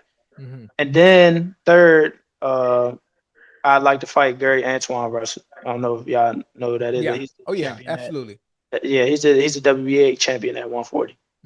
So you trying to unify the 140 or 135? Whichever comes first. Okay. I like that. When you go to camp and you're looking for sparring partners, are you trying to find partners that will resemble the fighter that you're going to actually fight? What are you looking for in a sparring partner? My dad handles all that, and he definitely looks for guys that resemble guys that are going to be that resembles and guys who are actually going to be challenging as well too. My sparring partners for this camp, a few of my sparring partners, they was tough. They was tough. They was big. They could take a shot. They was rugged, gritty. And they just so happen to be Mexican. Anytime you want a pressure fighter, you always got to get somebody Mexican. They coming forward no matter what. Hey, Rose, did your dad the one got you in the boxing, bro? Basically, yeah. He took me to the gym. Well, he took my cousin to the gym, and it was for him. But he just asked me, he was like, "You want to get in there?" It was a wrap. Yeah, it's a wrap since then. That's dope. And you been hooked ever since? Oh, for sure. I ain't missed a day. Who are some of the fighters that you like? Damn. Obviously Floyd, but there any fighters outside of that you looked at like, well, damn, I kind of like his style. I kind of like what they've done. Some of the fighters that's impressed you. I'm a boxing fan, so a lot of fighters impress me. Old fighters, new fighters. I want to say the fighters today that really impressed me are in a way, Bam Rodriguez. Ooh, okay. Damn, nice boy. David Benavidez. In a way, putting people to sleep. Yeah, for sure. Yes. Who else? I like Stephen Fulton too. That's my homie though. That's my homie. I like him. A lot of people he's on his way to punching his ticket to the Hall of Fame. If people don't really know, it's going for his third world title in another weight class. So wow. He doing that. Did you watch boxing as a kid? Because the fights, I'm way older than you, Lamont, but I remember fights used to come on like regular TV. I could watch Sweet Pea Whitaker, I could watch Chavez, I could watch all these fighters because they came on Saturday. You could watch them. So a lot of these fighters that became great, you actually could see them fight before pay-per-view. I mean, only the really, really big fights. But when they were coming up, you could see them on regular television. Yeah, I think that's the difference nowadays in today's sport, in boxing today. There's not a lot of exposure now like it was back then. And that's why it's not as hype or as, anticipated as the fights back then. And that's why the fights aren't so big because those fights been getting built up ever since, like you said, as soon as they turn pro, they got eyes on them. They got eyes on them. Everybody can watch them. They know who they are.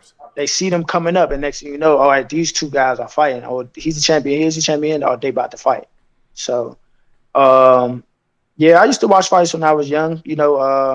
My favorite fighters when I was younger were Roy Jones, Prince Nassim Ahmed, and man, Prince be showing out the ring, man.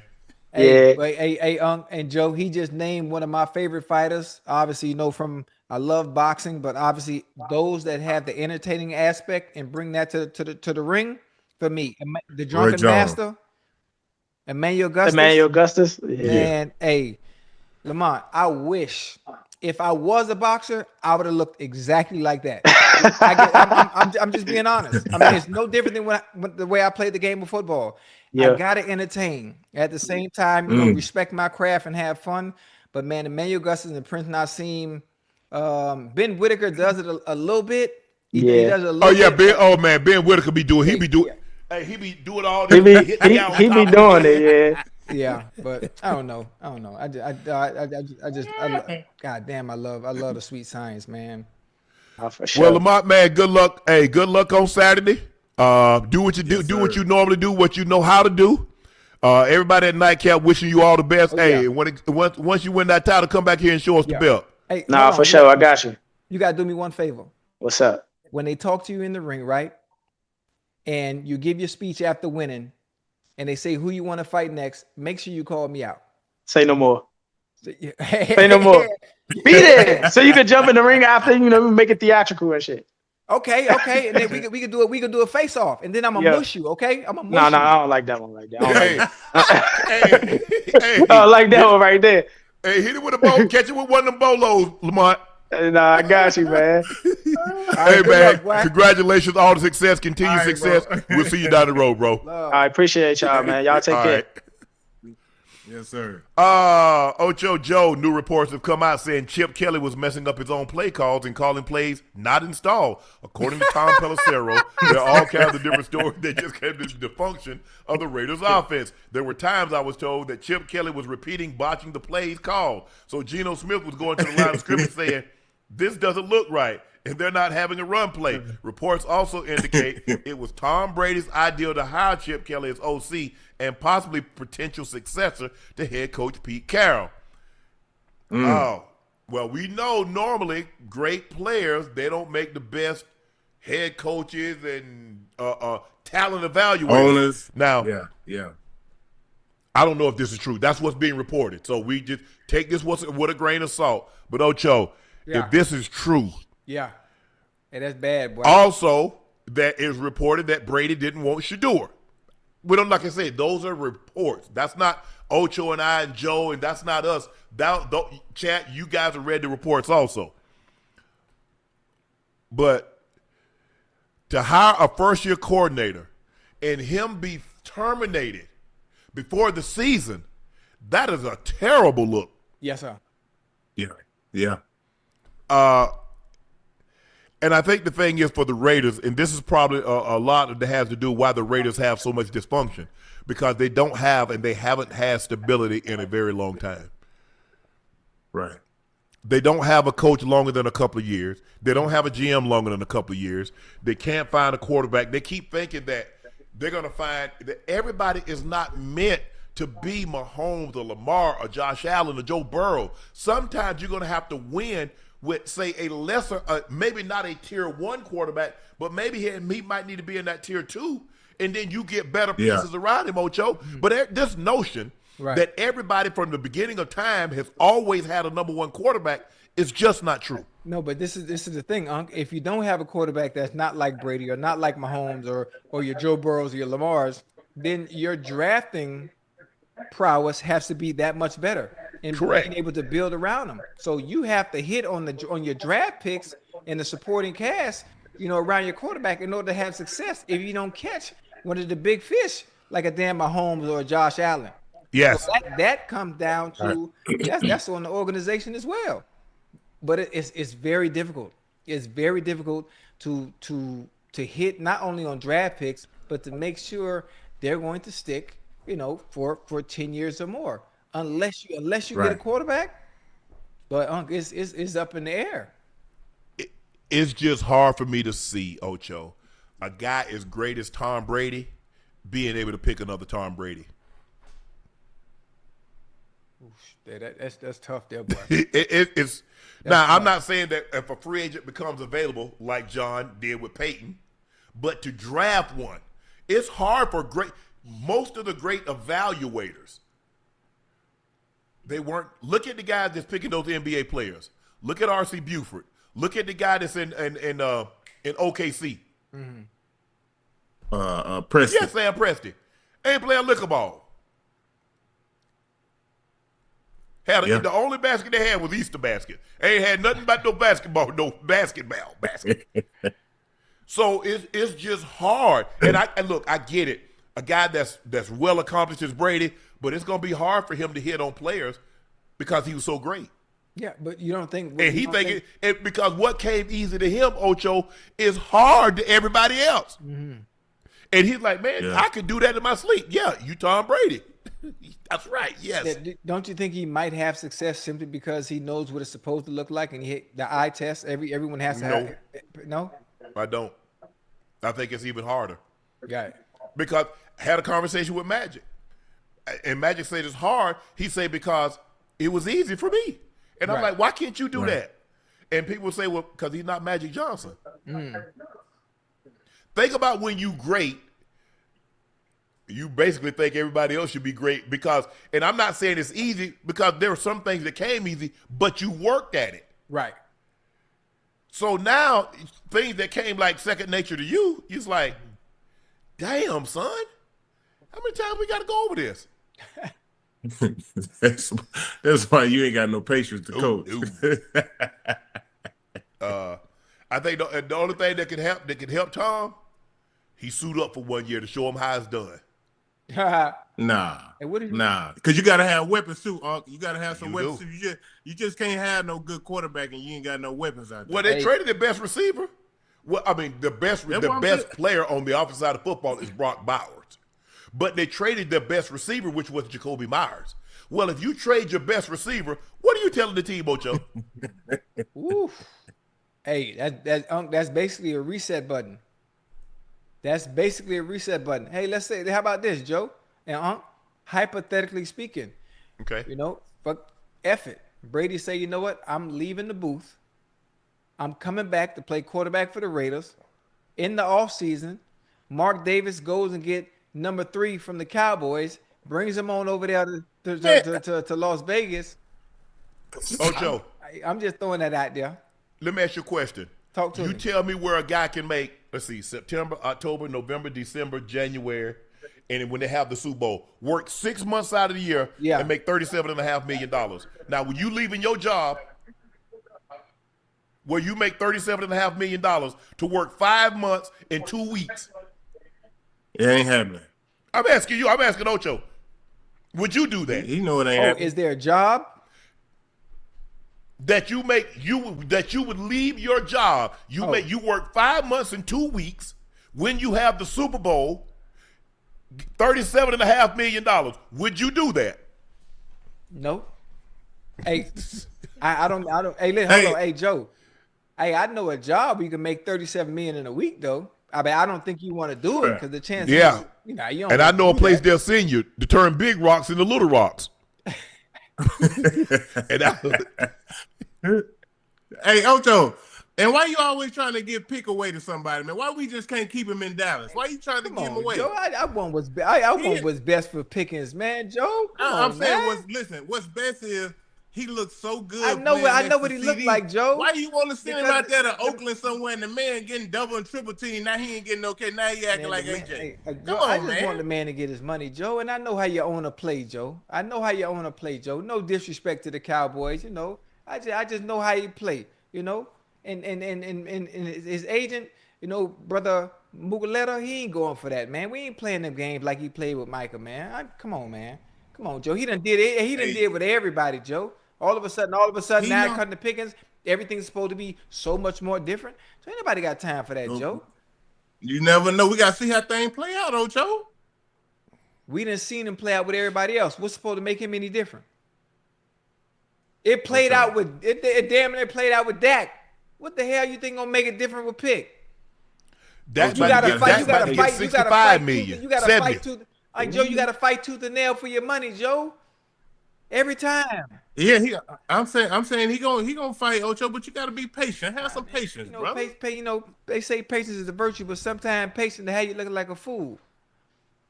How you looking like a fool? Because I remember back in elementary, Unc and Joe, I was patient. This little girl named Tammy. You know, my PE coach told me just be patient with her.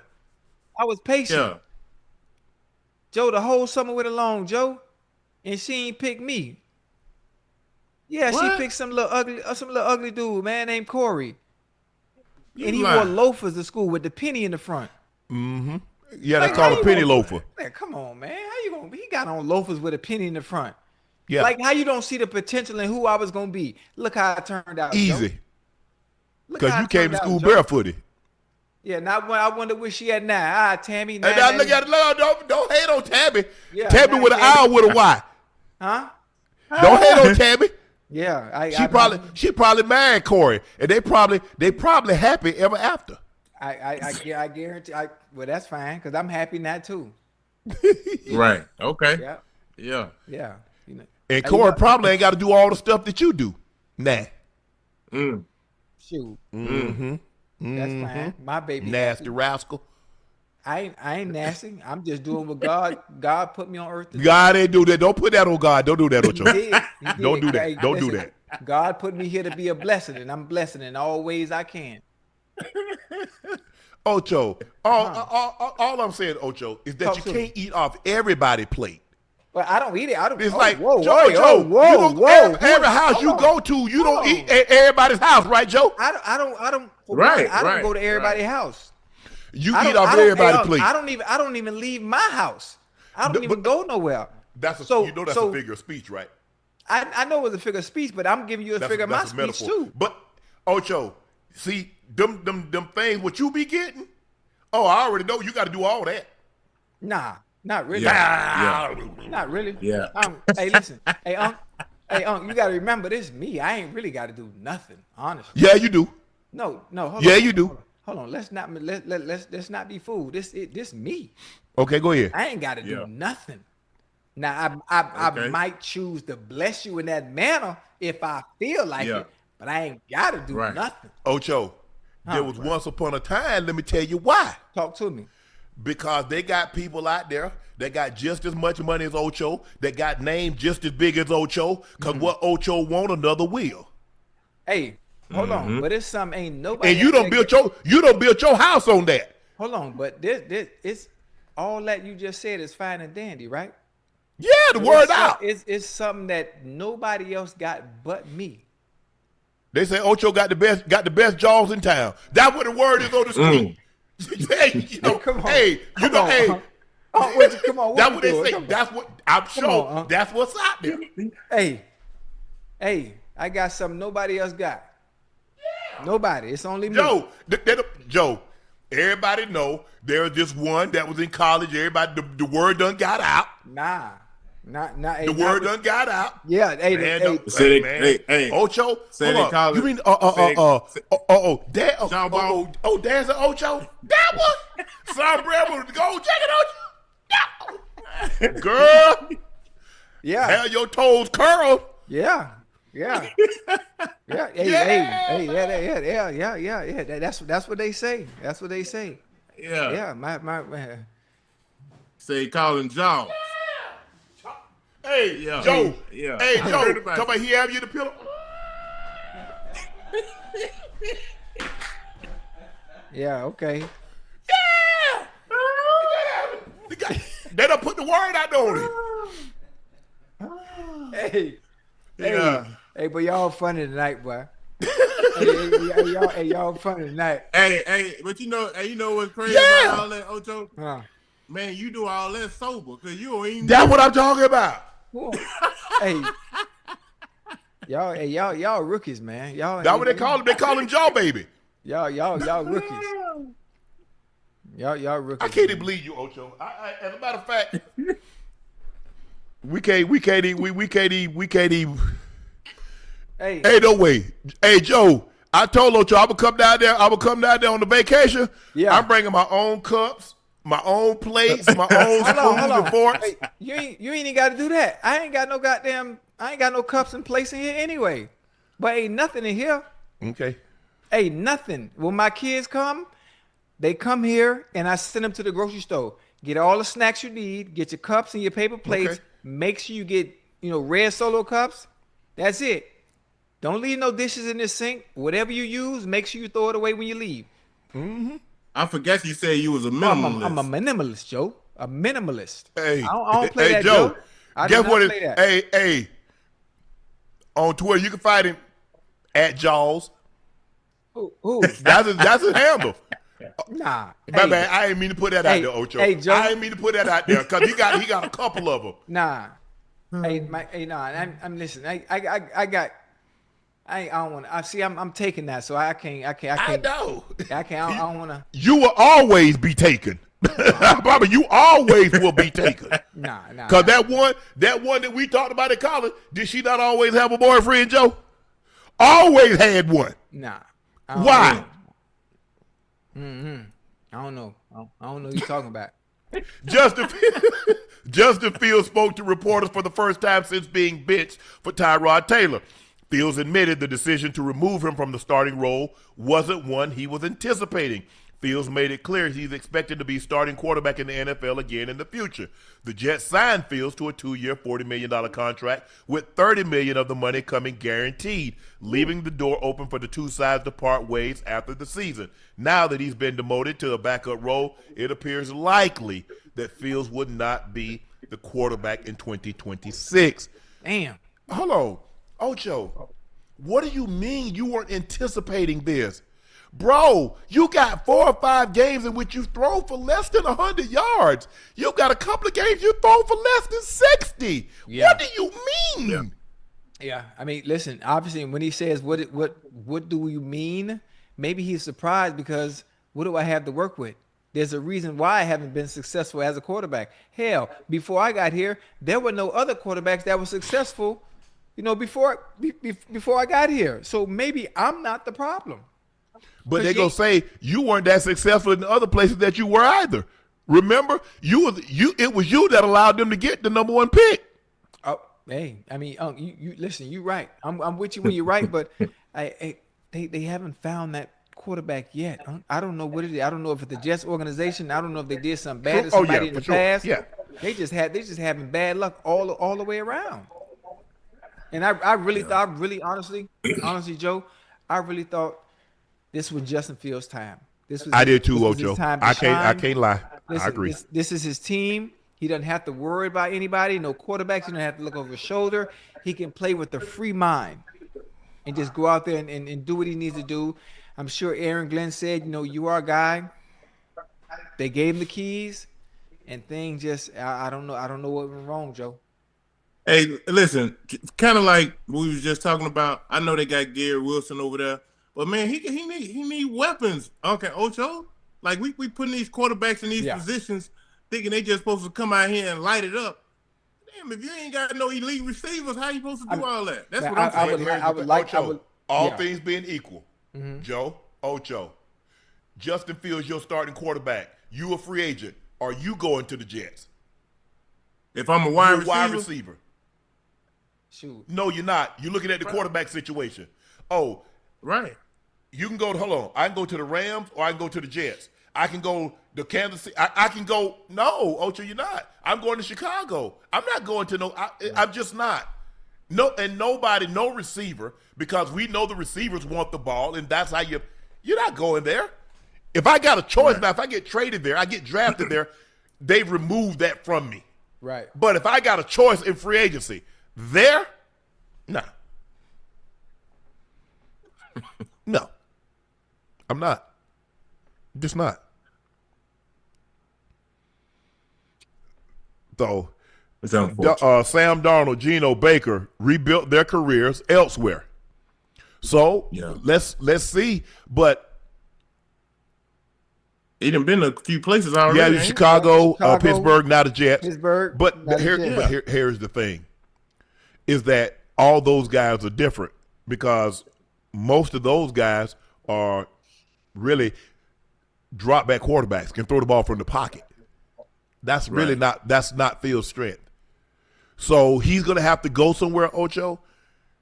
A great place for him, but they got Purdy and they got Mac Jones now would be San Francisco. I mean, well, hold on. What would be the difference in Trey Lance and Justin Fields? Because now you're putting them back in the same situation. They've already had a quarterback already like that. The difference between Trey Lance, they had expectations. You're the third pick in the draft.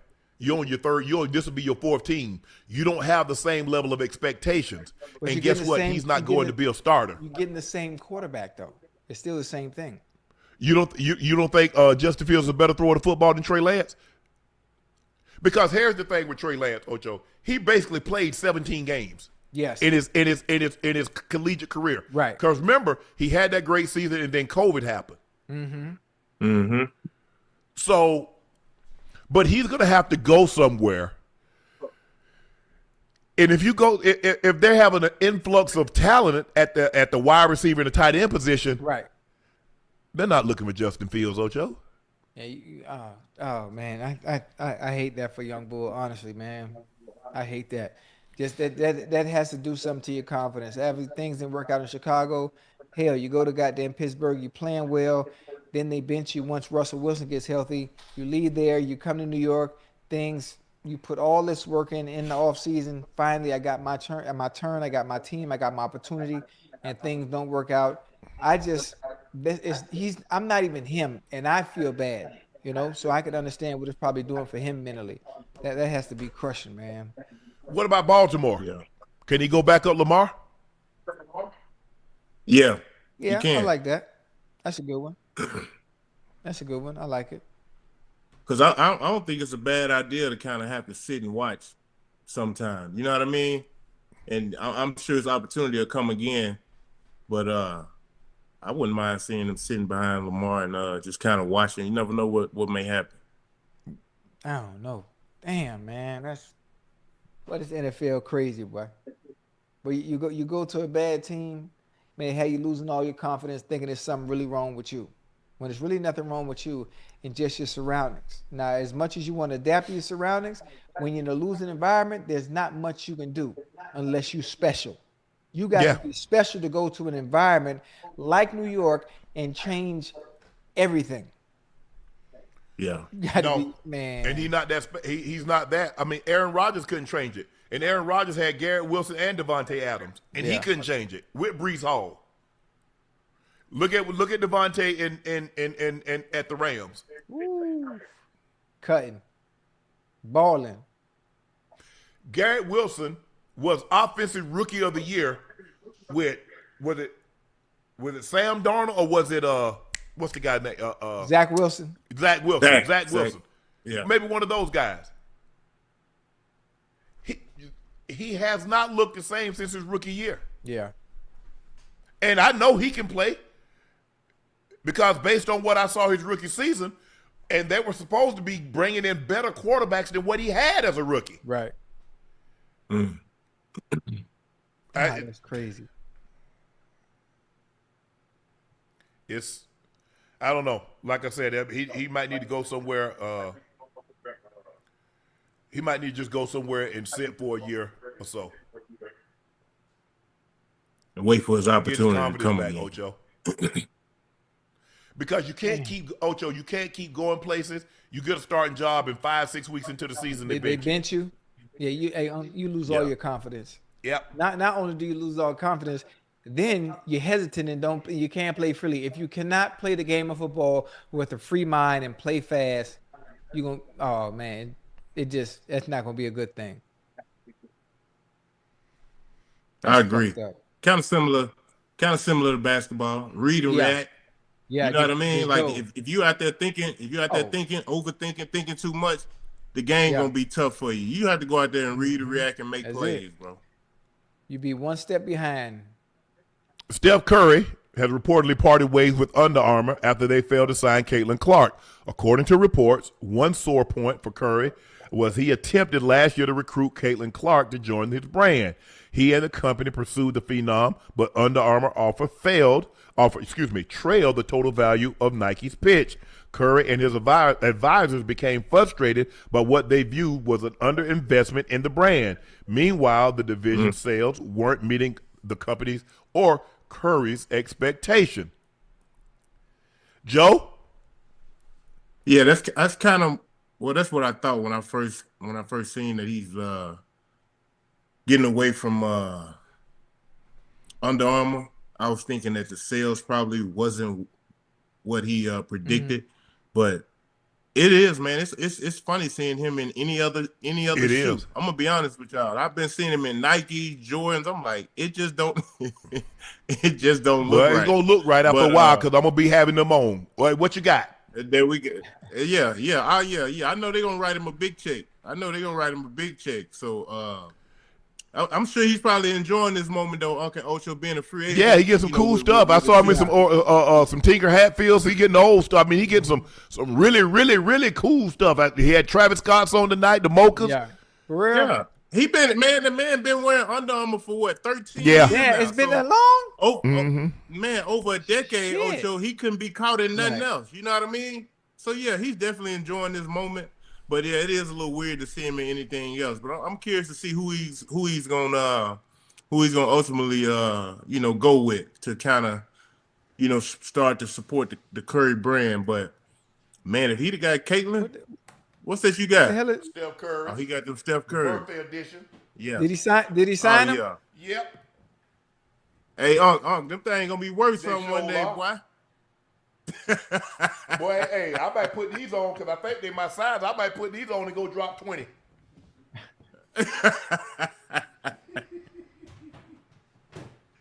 Oh yeah. It's just look. It's tough. It's tough to beat Nike, Adidas that have been at this for so long. Yeah.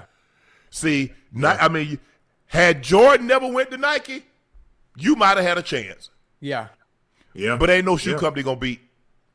Not when it come to athletic.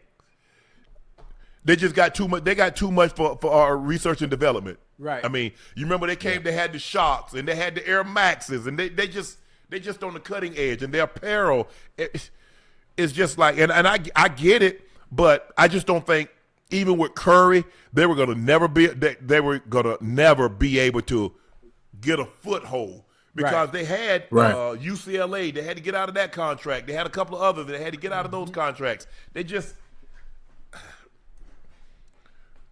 Curry, just go ahead and go to the highest bidder. Nike gonna give you some good solid money. Yeah, and ride it out for the next 4 or 5 years or however long you want to play. You're right, because I wonder what Under Armour trying to do. If they lose Steph Curry, I'm sure he was their biggest. Yeah, for sure. Biggest draw. And so because like, what are they doing? Look, he had on Ionescu's. They sold out. Yeah. What's Ionescu? Sabrina Ionescu, the point guard for the Liberty. Oh yeah. Okay. Sold out. So he can his influence. Yeah. Yeah, his influence is going to be huge wherever he goes. So, I mean, this is a cool moment. Nike man. going to give him about $15 million. Going to give him somewhere $15-20 million a year for $100 million deal for the next 5 years. Give him a look. Give him a little 3 logo. That's kind of low. A little 3 logo, huh? That's kind of low, huh? Nike got some. They got some hitters over there, man.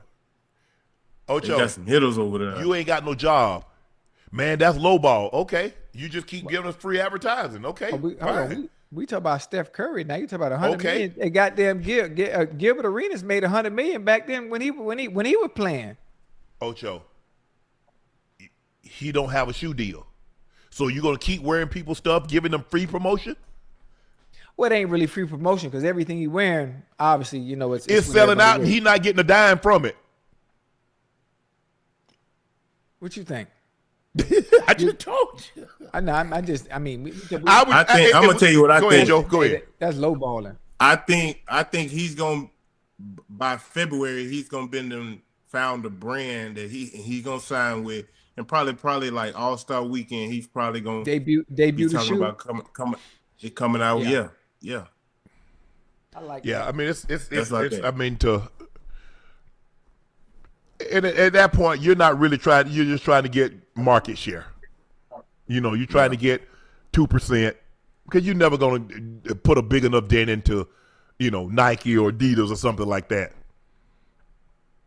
And then really, he was really the only Under Armour. At least if you look at Puma got a bunch. They got LaMelo Ball, and I think they got a Halliburton. They got Scoop. They got a nice little roster. They got the little. But it ain't the same though. I guarantee you, Nike can come up with something nice for the next 4 or 5 years. Their creative team could have a new shoe, a new model that would be really, really dope. That can rival some of the other players that are with Nike. They can get creative with it. They got the resources. Nike, I think Adidas can too. Adidas Adidas got some nice stuff. Ant-Man. I like Ant-Man shoes. Ant-Man, James Harden. Yeah, for sure. Yeah. Maybe New Balance. They got some guys over there. No. Yeah. No. Not New Balance. No, not New Balance basketball shoes. Absolutely not. Adidas, yes. You don't like them? You don't like the Kawhi Leonards? Well, they got Kawhi. They got what you call them too. They got Cooper Flag. Nah. Hey Joe, I've been working on my shot, Joe. You been working on your shot right here at home, Joe. Hey, I'm waiting on that. Oh, who was that? Teddy? Thanos? Which one is that? Thanos. Hey, Thanos looked like a bear cub.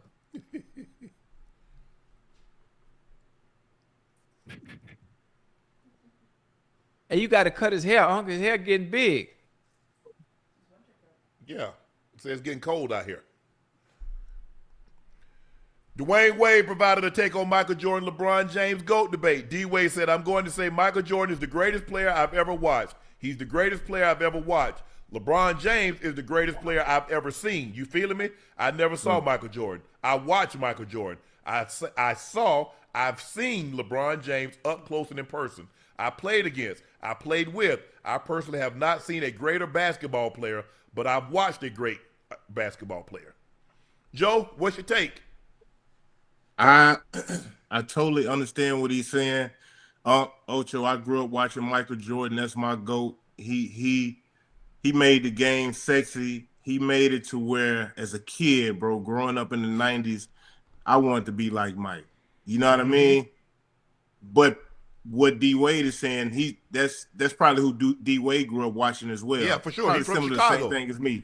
Yeah, but he played with LeBron James, who obviously right now, every time he scores a bucket, it goes down in history. You know what I mean? Like he's gonna be the GOAT when it comes to all these records, man. So I understand what he's saying. You know, getting a chance to play with LeBron. I played with LeBron in 2006 in the Olympics. Hell of a player, bro. Hell of a player. I mean, he has no weaknesses. You was on that 2004 team, Joe? Nah, I was on the 2006, the Redeem team. We ain't get no gold neither, Unc and Ocho. Oh, yeah, and the World Championship? Yeah, man, Melo, D. Wade, Bron, they owe me, bro. They owe me. Boy, we went down there. Argentina got y'all, huh? Argentina. They were good like that? Yeah, because they've been playing together since they were 5. Yeah, they did, but they had this big dude in the middle, Ocho. I'm talking about we had Dwight Howard and everything. And I'm talking about Apex Dwight. Man, we couldn't do nothing with this big boy they had down there. One thing them bigs can do in Europe, they're going to be able to pass the ball, and they got tremendous footwork. Hey, I'm trying to do big body. He wasn't shooting no threes or nothing. In the paint? He was a bruiser. Oh, like Shaq? Yeah, but he was a lot shorter. Damn. But he was wide body, man. I'm talking about we couldn't stop him. Dang. Did you see LeBron last night? That performance that Luka, AR, and Bron? Hey, they were coming up. Easy 25, 6, and 6. No stress on the body. Unc and Ocho, Lakers got 2 of the baddest white boys I done seen. Austin Reeves? Nah, I'm just kidding. Austin Reeves and Luka Doncic. And I think the beauty about all this is that Bron just kind of plays the Swiss Army knife. He brings to the game what's needed. He don't go out there trying to score no 30, 40. he gonna be cool right at around like about 22 a game when it all comes down. 22, 7. You know, he can do what he wants, Ocho. You know what I mean? He can feel the game out and he can assess like, okay, boom. I ain't really got to do a lot of scoring right now. I could just facilitate these boys hot as fish grease out here. Man, the way Luka came, I said that boy finna go for 60 Did tonight. you see him in the first quarter, Joe? Oh my God! I definitely thought he was gonna go for 60. He had 32 at the half. He cooled out a lot in the second half. He ended up only having 11 points, but he was going crazy. That first quarter, I was like, damn. Yeah, I was too. Hey, the probably the most beautiful thing about it is when he got going, you can see AR and Brun, like, you know, they kind of just let him roll. You know what I mean? Like, they wasn't out there, okay, my turn. They let that man go until he just kind of, you know, started to cool off a little bit. And that's what I appreciate the most. Because when you get a guy that's hot, man, you got to feed him, see how far can he maintain this. And Luka was special in that first quarter, bro. Man. All right, it's time. Ocho. Go ahead, Joe. Go ahead. My bad. Ocho, that boy shooting that thing effortless 3-4 feet behind the three, man. He nice with He had like 3 in a row, 4 in a row, like bop, bop, bop. Hey, well, you know, we can make this. I mean, for me, we can make it a better experience, right? It's one thing to talk about it, but man, let's go sit courtside at the game, man. And what game? Shoot, we can go to a Lakers game. We got a Hawks game. We got a better chance at a Hawks game than a Lakers game, boy. You gonna pay arm and leg? Yo, you don't know nobody over there get us free tickets for the Hawks? For the Lakers? No, not no free one. Damn. We not on the court. Hey, we get some free one for Atlanta. Yeah. You better have your feet on the wood. Oh, Joe, Joe, I'm coming down there, boy. They'll bring you a glizzy and everything. You like? I need 2 of them and a Coke with no ice. Yeah. Oh yeah, man. They bring you glizzy and everything. You be good. Yeah. I can do that. I don't know what y'all got against hot dogs, man. Y'all acting like y'all hot dogs, Joe. Huh? I just don't eat them. I know, but y'all be laughing. I ate them. Hey, Ocho, as a kid when we do the birthday parties, hamburgers and hot dogs. Yeah. I used to get down, but I ain't really. You know what I mean? I ain't really no hot dog. Yeah, I know you. Listen, you know you live in a palace now, so I understand. You know you. That's far fetched from you. Here we go. I'm just keeping it 100. I got you. I feel you. I love me some hot dogs. Have at it. It's time to play or fade. Presented by Prize Picks.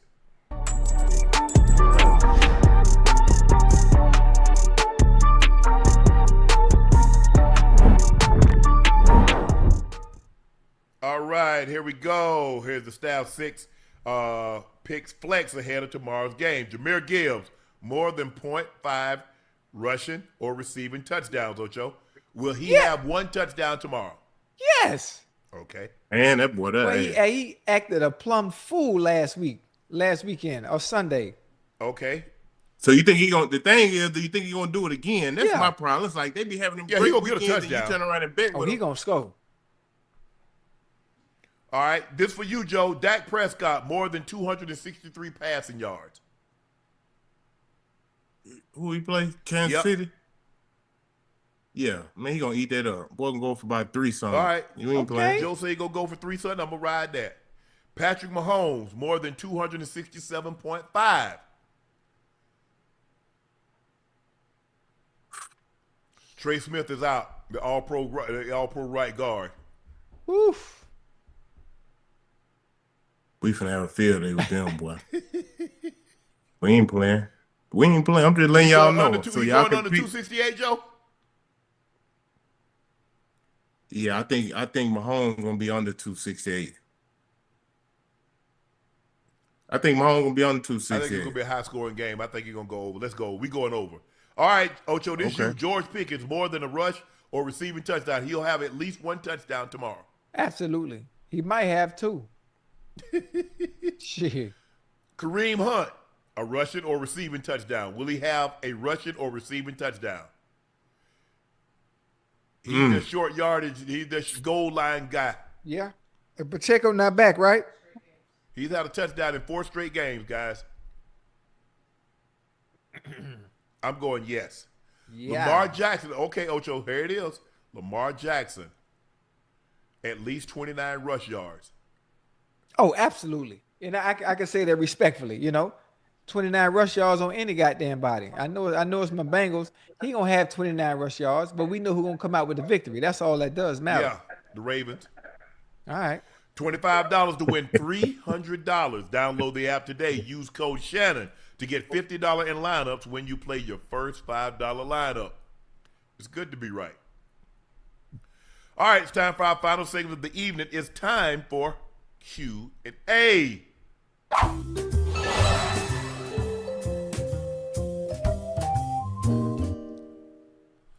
LeVar Ford said, "Hey, Ocho, you're not alone. I suck toes and eat groceries. Hey, my lady too. hey. Happy Thanksgiving, fella. And my fellow nightcappers. Ravens flock. Hey, them told that's where it's at, boy. I'm telling you, especially, hey, man, get you some ice, boy. Try this, man. Grind up some ice, man. Get some ice cubes and use the ice, with the toad. A great combination, boy. You hear me? Thank me later, boy. Whew. Desmond Newton said, "What's up, Unc and Ocho? I'm at the hospital watching y'all waiting for my first child to be born. I appreciate y'all killing the time while my nerves are up. Shout out to Sophie Joy. Daddy, excited to meet you." Yes, Desmond, thank you for watching. Thank you for your support. Congratulations, man. Mom and baby will be great. Come back and let us know. It's obviously, it's going to be a girl, so because Sophia Joy. Excited to meet you, too. Oh, yeah. Congrats. Bro Mars said, "I'm a Seahawks fan, but 12 is on deck. I'm approximately a Browns fan." So guess what? He said he a Shedeur fan, basically.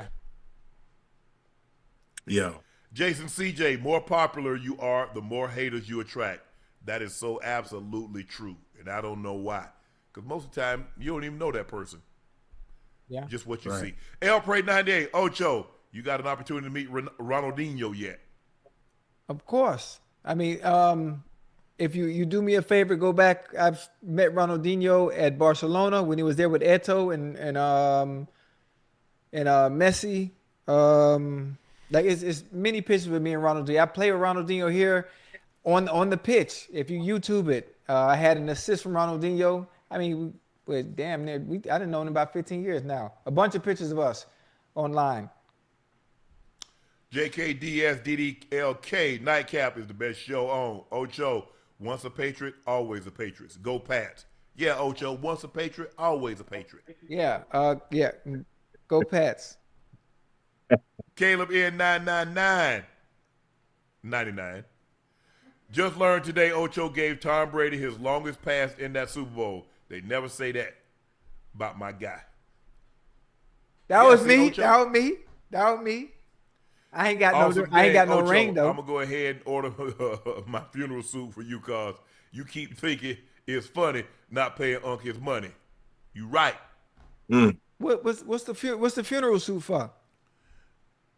Man knows we got to do something bad to him, ain't it? Hey man, nah. I told you Christmas. Hey, watch it Christmas morning. Check your account. Boy, you gonna be happy. You can be like, boy, that boy done pay me my money. Wow. Kipper Norwood Jr. Ocho, I got Unc's Ravens over your Bengals tomorrow night. And yes, back on here tomorrow night to celebrate. Yeah, Kipper, we got that. Hey, that's easy. That's in the bag. Yeah, everybody talking with a whole lot of confidence tonight. A whole lot of confidence. Joe, who you got winning, Joe? I got the Ravens, Ocho. But hold up. I think I want to see Joe Burrow get out there and look good, look comfortable, bro. I ain't just totally against y'all, but at 3-9, the Ravens been playing playoff football already. You heard Joe said, Ocho? What? Y'all actually 3-8, but he said 3-9, so he already knows subconsciously what's gonna happen. Don't worry about it. Keep that same energy. Jamal the Gunslinger. I need your help. I'm trying to get a Connie Corso, but my wife is iffy about it. Help me convince her that getting one is a good idea. Who wear the pants? Huh? Who wear the pants? Sometimes you got to put your foot down. If it's something that you want, you got this. This is one of those situations where you got to put your foot down. I know they say happy wife, happy life. I understand that. But what about your happiness? What about how you feel? What about doing something you want to do for a change? Don't do that. No? How much time do you got? Yeah, a dog is a Connie Corso big responsibility, bro. They eat a lot. They poop a lot. Why are you trying to? The man say he want a Connie Corso. You're supposed to support him. But I'm trying to explain to him. Telling the real. Clearly, he's never had a dog like that. I've had big dogs like that. Hold on, all dog got to eat, huh? Small, big, little. A lot. Them dogs need exercise. Yeah, it depends. Yeah. Hey man, get your dog, man. Don't listen to them. Get your dog. Does she like dogs in the beginning? You might need to start out small and then work your way up. Get you a medium-sized dog. Get you a lab, or get you something like a labradoodle. He don't want that. Man, don't want that, man. The man say he want a cane Corso. Yeah. The man been online looking at videos and everything. He want that. Make yourself happy, man. Sometimes you gotta do what's right for you and what you see fit. If it make you happy, you get it. Oh, here he I'm just saying. Blacker Crew, White Acre, Ocho, you that guy, and Shannon knows it, so don't listen to him. We love you. Yeah, toes and all, yeah. All y'all in that Jaws club, huh? Okay. They run around with these big answers, dog. They run around with these answers, big dog. They don't even make sense, Wade.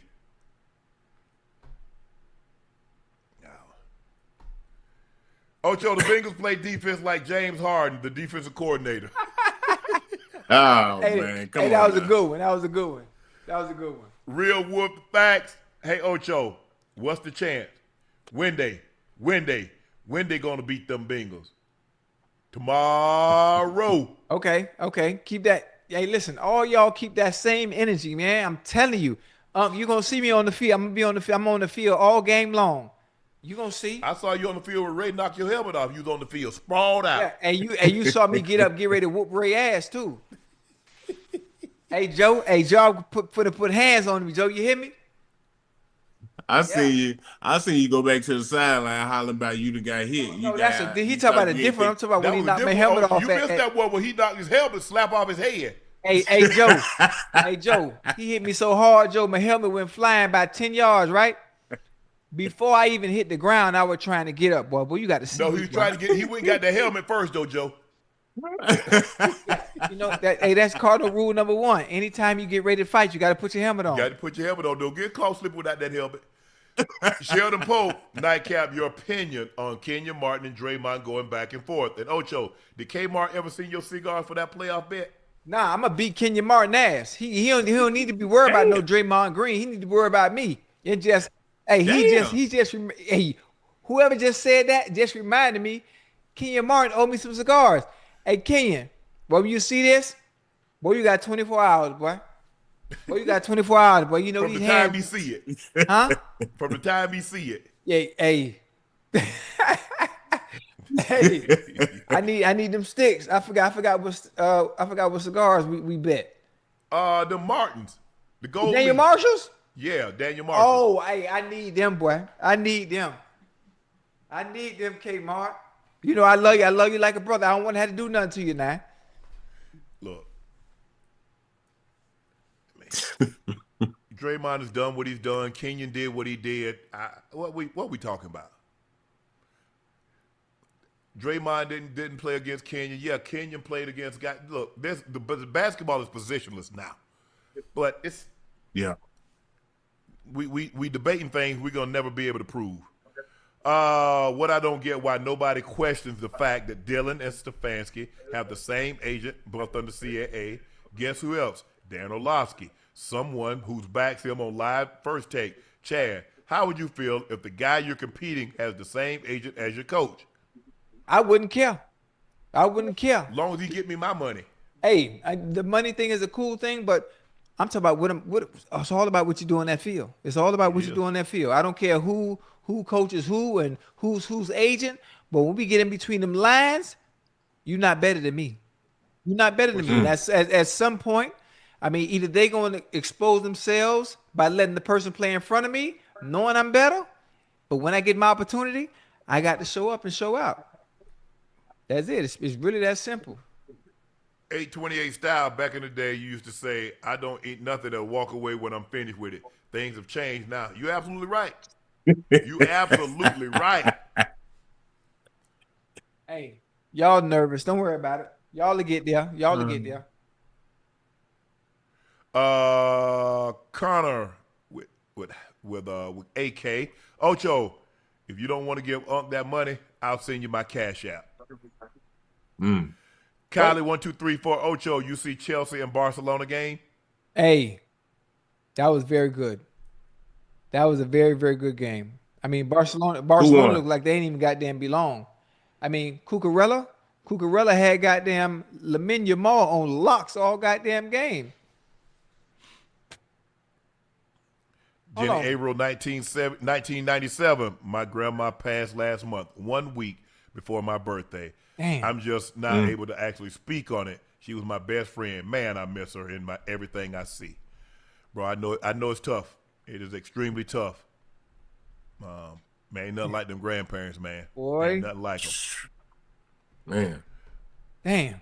Justin Antonio, what up, fam? I listen to the podcast every night on the road in my semi at work. Big fan. Can you give my daughter Journey a happy 3rd birthday? Absolutely. Justin, thank you, man. Thank you for the support. Thanks for when you drive it along those highways and byways, you got Nightcap on. So we can't thank you enough for that. Journey, your dad's out there making a living for you guys, making sure everything is copacetic at home, roof over your head, clothes on your back, and plenty of food on the table. So, Journey, happy 3rd birthday from Dad and the Nightcap crew.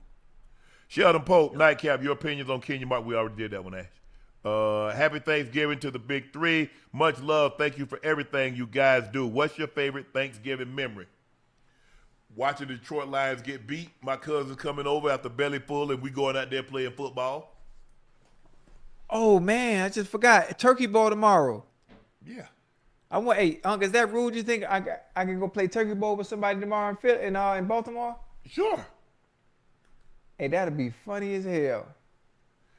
The Florida man. What's your prediction on the Iron Bowl? Alabama's going to be on upset alert. You think so? Yes, Lord. Ty Simpson play like he played the last 3 weeks, they'll get beat bad. They win this game, they're going to the college football playoff. If not, they ain't going nowhere. They go to a bowl, they get a bowl. That'd be their 3rd loss then, huh? Yep. Damn. Free Stacy B. Why is everything ignoring the Browns kicked a punt on the 29-yard line versus a field goal with 59 seconds left in the game versus the Raiders? I guess they didn't want to run the score up. That's all I got for you.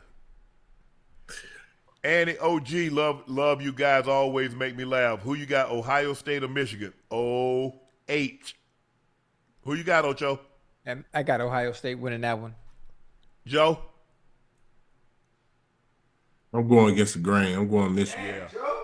Them 2 receivers back, Ocho? Because you remember both of those the star receivers at Ohio State missed last week. Jeremiah Smith missed last week? Yep, and the other one. Oh, that's right. I forgot his leg. He was limping. Yep. Damn. I don't even know if he's playing this game. Yeah. Too late. You already picked. I'm going to go Ohio State anyway.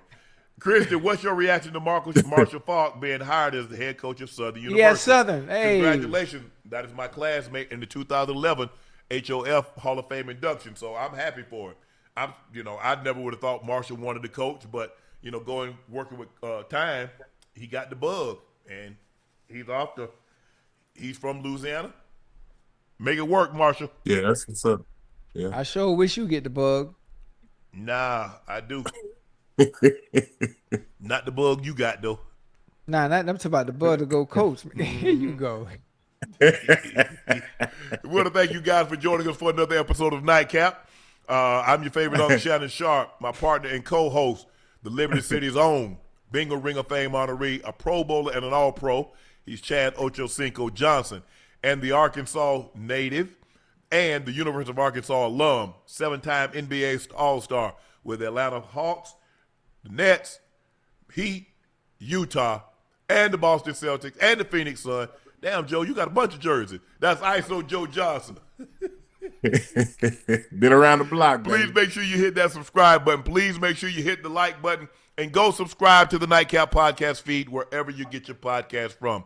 Thank you guys for your support and your continued support. Check out Shea by Laportier. If you can't find it in a city or state near you, head to LaportierCognac.com to order you a bottle, and it'll get shipped directly to your door. The best tasting premium VSOP cognac on the market. Don't take my word for it. Try it for yourself. Compare it against others. You'll be convinced. The best tasting, smoothest VSOP cognac on the market. Please drink responsible and stay safe. Check out my media company on all of its platforms, Shay Media, and my clothing company, 84 with 84 being spelled out. That link is pinned in the chat. We want to thank our very, very special guests joining us tonight, Wan'Dale Robinson and Lamont Roach Jr. Lamont Roach Jr. fight on Saturday night against Pitbull Cruz. So make sure you check that out. I'm Unc. He's Ocho. He's ISO. Thank you for joining us. We'll see you after the Ravens do a demolition on the Cincinnati Bengals tomorrow. Thank you. Have a very happy Thanksgiving. Stay safe, everyone. Hooray, hooray, hooray. Thank you. Happy Thanksgiving.